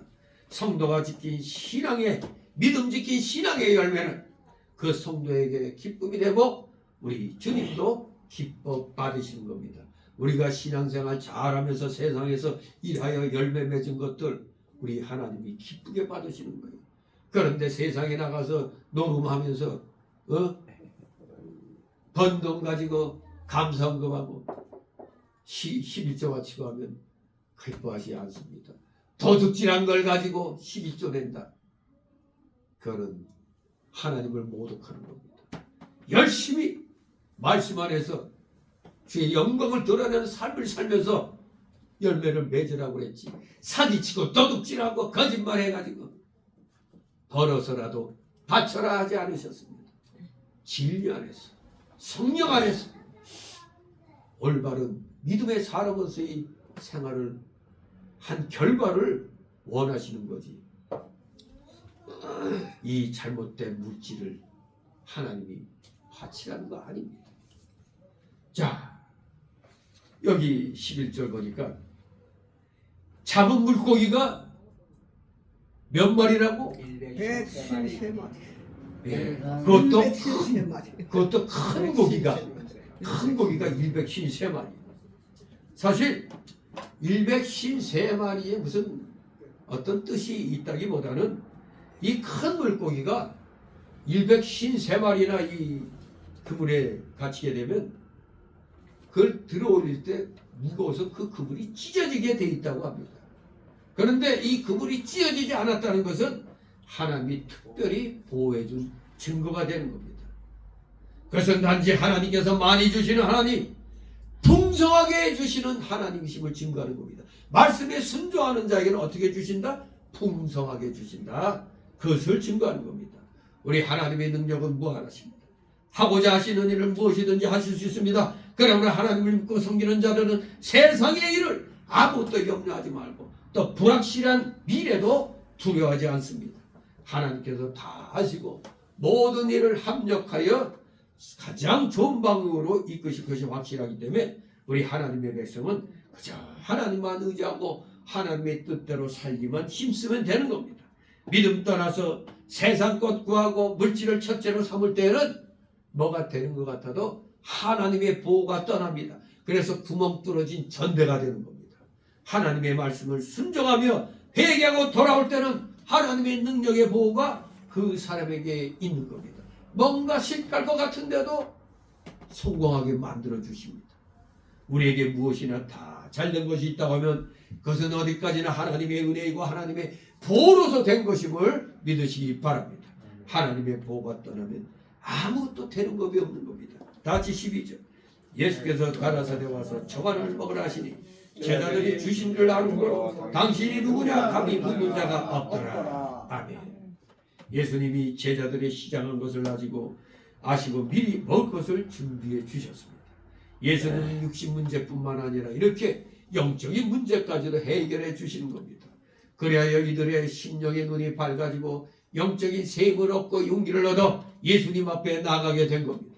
제자들은 물고기를 잡았으나 예수님은 제자들을 잡았습니다. 예수님은 제자들을 잡을 목적으로 여기에 오셨고 고기를 잡게 하신 겁니다. 이제는 그 제자들이 예수님의 소유가 되었고 예수님을 위해서 충성하는 자들이 되었습니다. 바로 아까 말씀드린 모나미 회사 그 사장 이야기. 그분도 사실은 하나님 떠나서 그저 내 힘대로 하면 다 잘 될 줄 알았던 겁니다. 그래서 세상에서 열심히 나름대로 사업을 했지만은 일이 꼬여가는 겁니다. 자꾸 꼬여가는 겁니다. 그래서 이분이 어떻게 했느냐? 사실 이 얘기는 지금으로부터 60년대 얘기니까 한 65년 전에 이 얘기입니다. 우리가 잘 아는 모나미라는 필기용품 제조업체가 있다는 걸 지금도 우리 모나미 잘 알고 있잖아요. 그런데 너무너무 그 당시 경쟁이 심해가지고 망하기 일보 직전에 주님께로 나아간 겁니다. 망하기 일보 직전에 결코 인간이 어떤 방법으로 해결되지 않아서 이 회사 사장이 기도를 올라가서 기도를 한 것입니다. 하도 해도 안 되니 결국 깨달은 게 하나님께로 돌아가자. 이것을 깨달은 겁니다. 그래서 기도원에 올라가 기도를 했습니다. 그런데 이분이 기도하면서 생각해 보니까 아이고 내가 사업을 한다고 핑계대면서 하나님 앞에 범죄한 것이 너무나 많이 생각나더라 이겁니다. 그래서 그는 회개합니다. 그동안 바쁘다는 핑계로 주일 성수하지 않았습니다. 이제 앞으로는 주일 성수하겠습니다. 또 하나님 것을 떼먹었습니다. 이제부터 철저히 11조를 하겠습니다. 또 새벽마다 주님 앞에 기도하지 않았습니다. 이제 새벽 기도 열심히 하겠습니다. 이제는 순종하며 살겠습니다. 라고 하며 철저히 회개하고 결단했다는 겁니다. 그래서 이렇게 기도하고 성경을 딱 읽고 있는데 그 본문이 마침 지금 우리가 보고 있는 요한복음 21장 1절로 14절의 말씀이었답니다. 거기에 보니까 예수님 말씀대로 순종해서 그물을 던졌더니 153마리의 고기를 잡았다고 기록된 걸 보게 된 겁니다. 그래서 다시 그는 하나님 앞에 기도를 했습니다. 하나님, 제가 모나미 153이라는 볼펜을 만들겠습니다. 하나님, 이 볼펜이 모든 사람의 손, 아니 전 세계에 있는 모든 사람의 손에 다 들려지기 원합니다. 이렇게 기도하면서 뭐라고 했느냐? 50억 자루가 팔리게 해주세요 하고 기도를 마쳤다는 겁니다. 50억 자루. 그리고 기도원에서 결단한 대로 절대적으로 하나님 말씀에 순종하며 살았다고 합니다. 아, 그런데 이게 웬일입니까? 사실 우리가 이 모나미 볼펜 다 누구나 다 사용했잖아요. 근데 사실 모나미 볼펜 이걸 보면은 좀 모양이 투박하죠. 예? 폼이 안 나요. 예쁘지도 않고 매력도 별로 없는 볼펜인데 신기하게도 이 모나미 볼펜이 폭발적으로 팔리기 시작한 겁니다. 기가 막힌 일이 일어난 겁니다. 분명히 다른 회사 볼펜이 더 예쁘고 더 잘 나오는 것 같은데 이상하게 다른 회사 볼펜은 잘 안 팔리고 투박한 모나미 153 볼펜이 불티나게 팔리기 시작한 겁니다. 이거 기가 막힌 거죠. 하나님이 해주시지 않으면 이런 일이 일어날 수가 없어요. 그런데 물론 오늘날에는 전에 비해서는 줄기는 했지만 지금도 꾸준하게 잘 팔리고 있어요. 저부터도 뭐 할 때는 문방구 가서 그냥 모나미 볼펜 한 타스 이렇게 사가지고 뭐 하는데, 근데 몇 년 전에 통계가 나왔는데 마침내 50억 자루가 팔렸다고 합니다. 50억 자루가 달성됐다. 이렇게 모나미 회사 사장은 순정 하나로 50억 자루의 볼펜을 판 겁니다. 바로 여기서 깨달아야 됩니다. 아, 순정이 능력이구나. 능력 달라고 하기 전에 내가 먼저 순정부터 해야 되는 겁니다. 순정이 능력입니다. 순정이 하나님의 인도를 받는 비결인 것입니다. 바로 지난달 예수님 제자들이 밤새도록 고생했어도 한 마리 못 잡았는데 말씀에 순종해서 오른편에 금을 내렸더니 큰 물고기가 153마리가 떡하니 이렇게 잡히게 된 거 아닙니까? 이렇게 하나님은 순종하는 자들에게 능력을 주시고 기적을 베풀어 주시는 겁니다. 우리 모두 예수님을 위해서 충성하는 자들이 되시길 바랍니다. 13절 14절 있습니다. 예수께서 가셔서 떡을 가져다가 저희에게 주시고 생선도 같이 하시니라. 이것은 예수께서 죽은 자 가운데서 살아나신 후에 세 번째로 제자들에게 나타나신 것이라. 아멘. 예, 마침내 우리 예수님께서 제자들의 굶주린 상태를 돌봐주시고 해결해 주셨습니다. 그런데 여기서 우리가 분명히 이 9절에서 13절까지 이 예수님과 제자들의 교제 사건을 통해서 여기서 분명한 기적이, 또 하나의 기적이 있었다는 걸 알아야 돼요. 무슨 기적이냐면 핸드릭슨이라는 그 신학자가 말한 것처럼 사실 어쩌면 여기 이 예수님이 제자들을 위해서 이 식사를 준비한 순간에 또 한 번의 이적이 발생했다고 보는 겁니다. 왜냐하면 이 13절하고 요한복음 6장 11절을 비교해 본다면 혹자는 예수님과 제자들이 떡 한 개와 생선 한 마리로 식사하다가 모자라서 새로 잡은 물고기로 부정량을 채웠다고 주장하기도 합니다. 그러나 이 13절의 원문을 보면은 9절에는 그 위에 생선이 놓였다 했을 땐 이것은 작은 생선입니다. 헬라어로 옵사리온이라는 단어를 썼어요.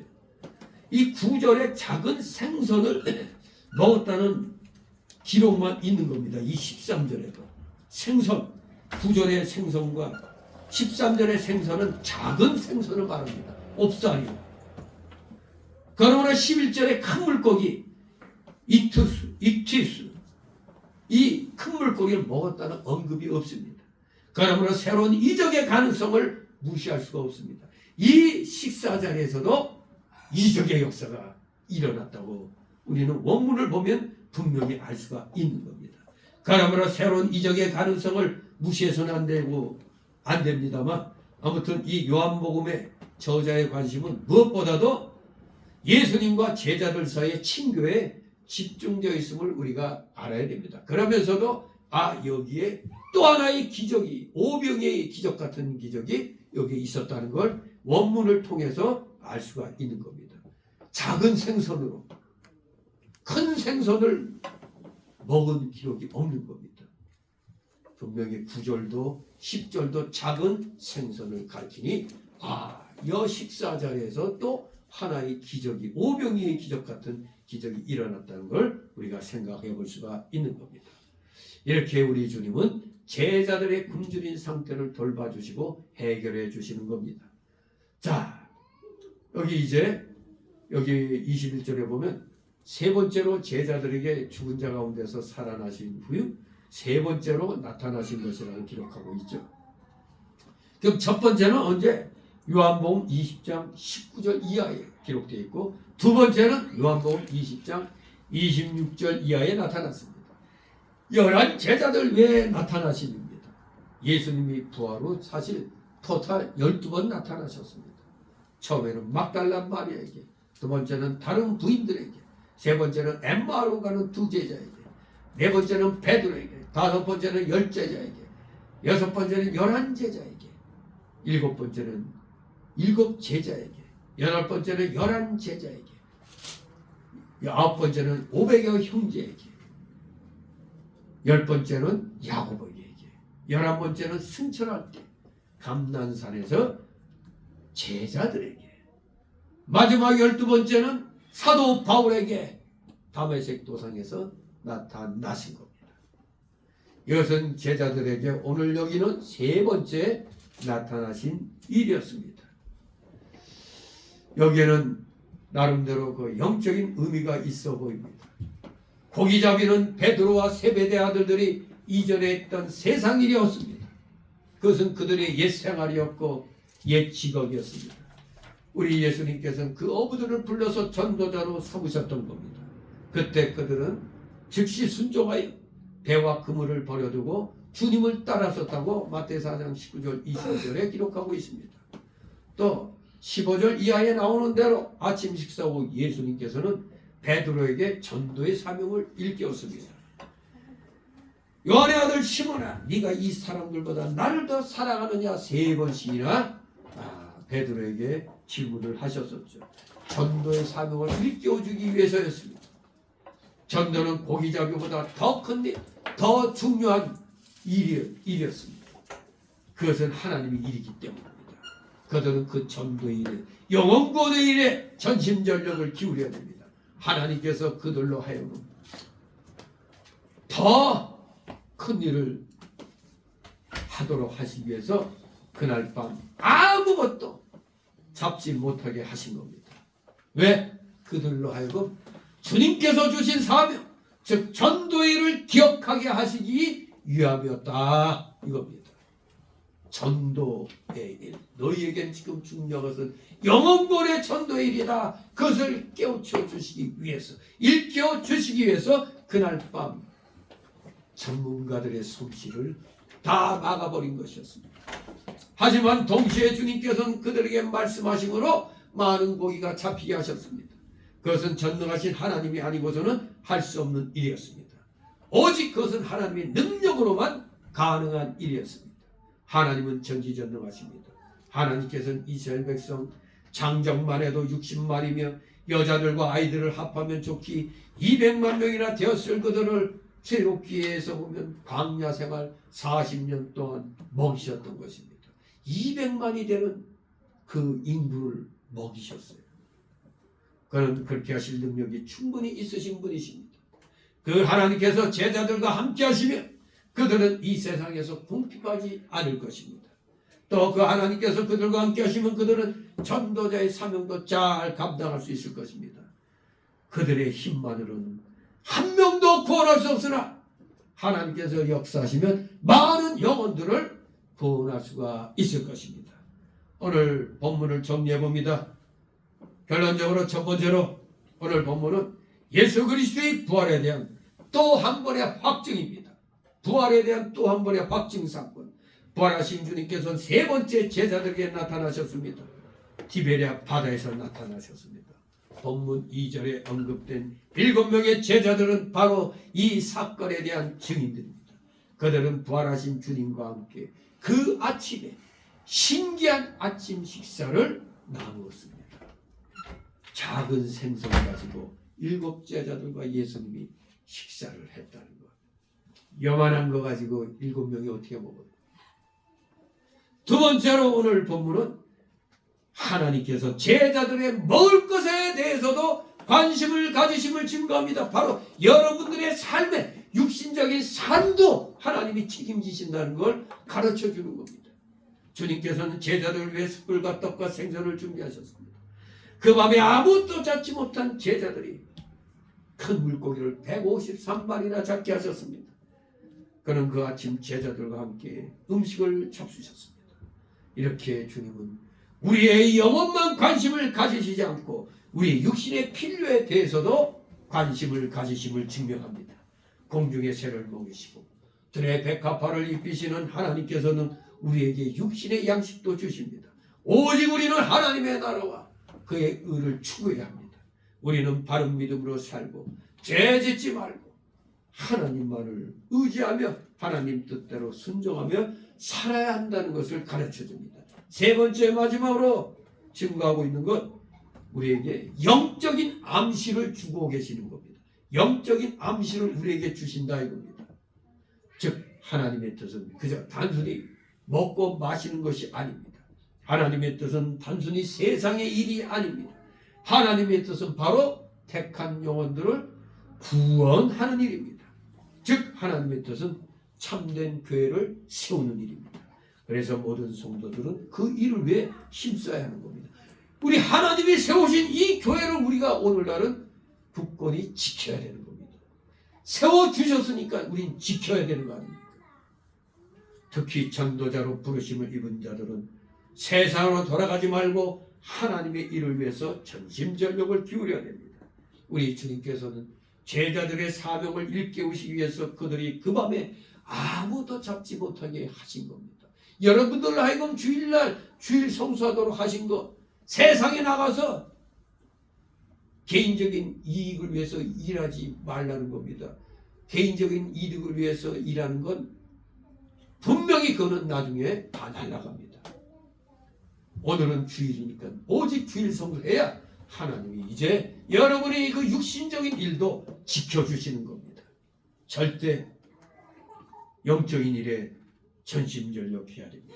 특별히 하나님의 교회 일꾼으로 부르심을 입은 자들은 그 일의 가치를 알고 자기에게 맡겨진 일에 충성해야 됩니다. 충성. 세상의 모든 일은 다 지나가고 쇠하여지지만 하나님의 일은 단단히 서며 하나님의 뜻을 행하는 자들은 영원히 천국의 삶을 누리게 되는 겁니다. 여러분들은 지금 영적인 그 평강은 받았지만 아직 육적인 일들로 인하여 많은 고통들을 당합니다. 그러나 그 육신적인 일도 하나님께서 반드시 이제 보답해 주시는 날이 올 것이니 잠시 잠깐 지금 어렵다고 해서 믿음 생활 게을리 하지 말아야 됩니다. 최선을 다하여 내일 지구가 멸망한다 할지라도 우리는 복음을 위하여 일하는 자들 되시기를 주님의 이름으로 축원합니다. 기도합니다. 거룩하신 하나님 아버지, 은혜를 감사드립니다. 사랑하시는 자들도 이 세상에서 가장 중요한 일은 육신의 일보다 하나님의 일이 가장 중요하다는 걸 언제나 마음판에 새기게 하옵소서.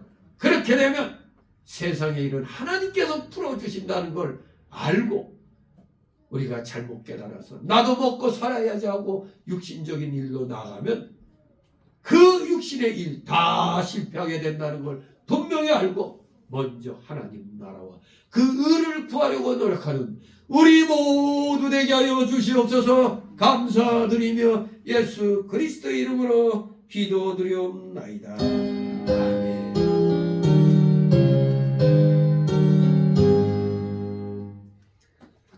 네, 다같이 찬송가 519장 519장 찬송입니다.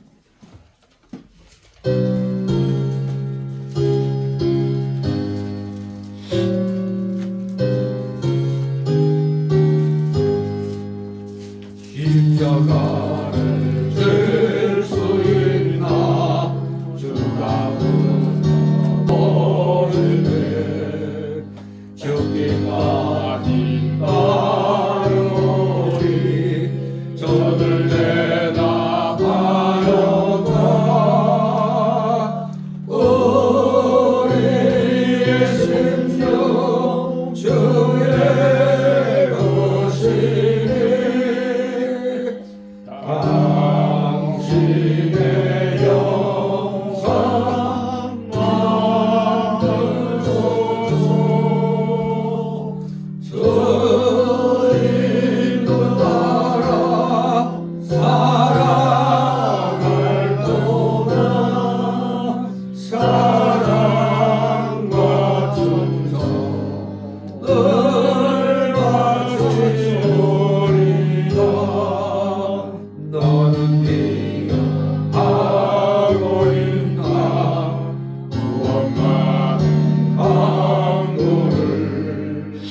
저가에게 하였을 때 나고노라 바라다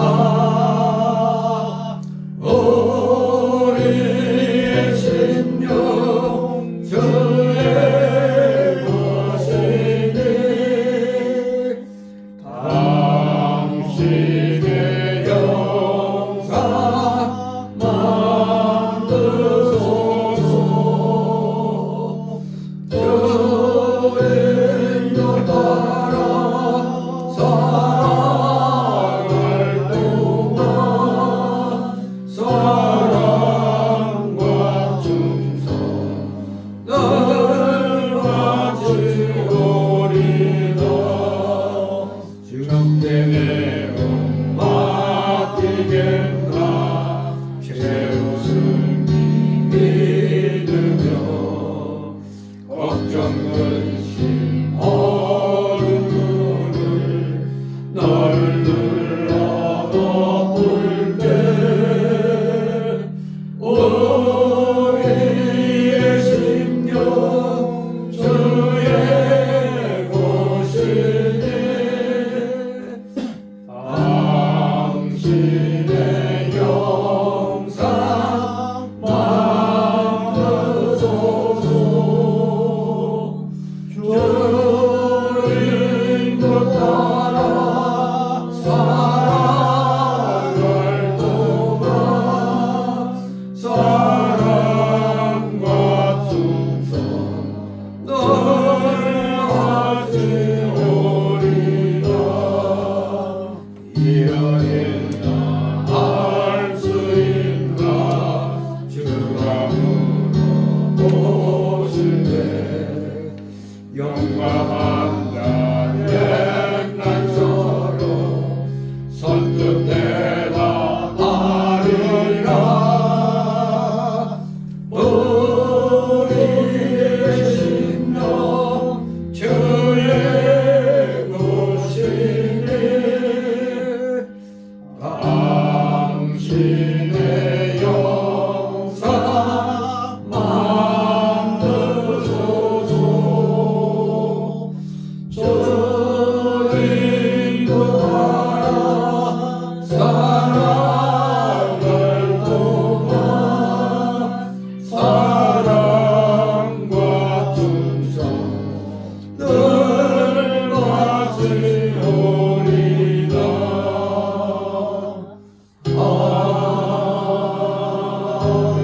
아멘. 잠시 드려진 예물을 놓고 하나님 앞에 복음 기도합니다. 사랑과 은혜가 풍성하신 거룩하신 하나님 아버지, 오늘도 주님의 사랑하시는 자녀들 세상 일이 힘들고 어려운데도 불구하고 하나님 앞에 나올 땐 빈손으로 나와서는 안 된다는 말씀에 의지하여 이렇게 또 오늘도 어김없이 주님 앞에 귀한 예물들을 각자의 사정에 맞게 또 이렇게 아낌없이 주님께 드렸나이다. 주일 헌금 구분케 하여 주시고 또 10의 1조 구분케 하여 주시고 각종 명목의 감사 예물들, 차량 예물, 건축 예물들, 목회를 위한 예물들, 달력 예물들 어김없이 주님 앞에 충성된 마음으로 충성하는 마음으로 이렇게 드렸사오니 이 드린 손길 한 사람 한 사람 기억하여 주옵시고 그들의 가정과 생업 위에 오병 위에 놀라운 복이 임하게 하옵소서. 물질로 인하여 어려움 겪는 일이 없도록 늘 은혜로 충만케 하여 주시고 어려움이 있을 때마다 말씀에 의지하여 그 어려움과 역경을 이겨나가게 하여 주옵소서. 그리하면 반드시 하나님께서 해결의 열쇠를 주심으로 그 열쇠로 하늘 창고문을 열어 마음껏 주의 영광을 위하여 물질을 사용할 수 있는 물질의 능력자가 될 수 있도록 주님께서 하여 주실 줄 믿습니다. 우리 모두 진정 물질의 실력자, 말씀의 실력자 다 되어서 어떠한 상황에서도 굴하지 아니하고 하나님 나라와 그를 먼저 구하는 진정한 믿음의 용장들 다 되게 하여 주옵소서. 드려진 예물 몸된 교회를 위하여 잘 사용될 수 있도록 늘 은혜로 충만케 하여 주시옵소서. 감사드리며 예수 그리스도 이름으로 기도드리옵나이다. 아멘.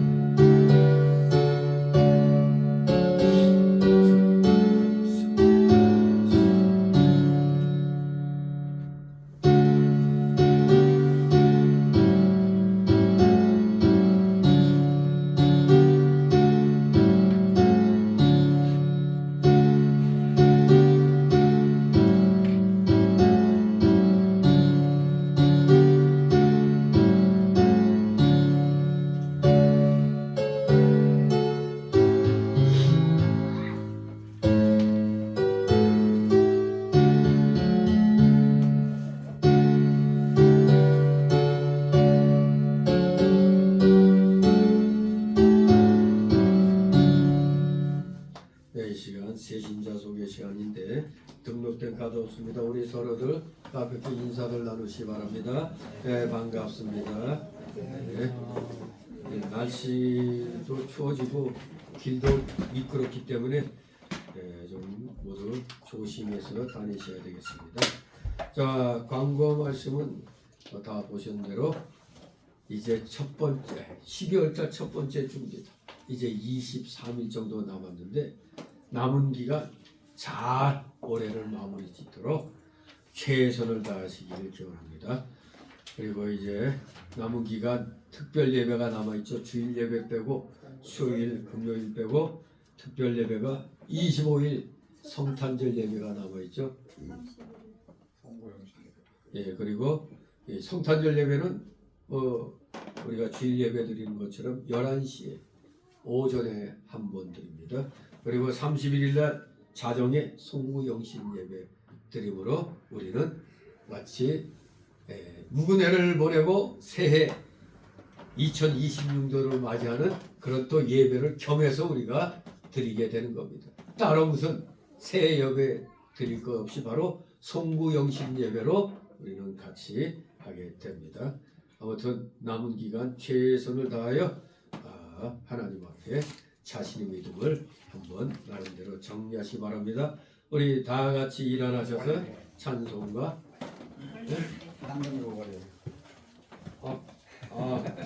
첫 번째 주일 남성교복 올려 있습니다. 점심 식사 후 여기서 합니다. 62장 부르신 후 또로 마칩니다.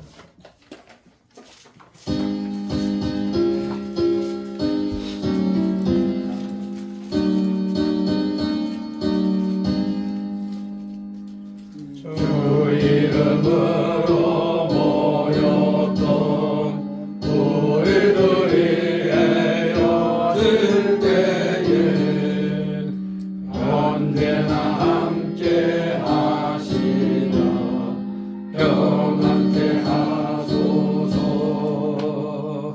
아멘.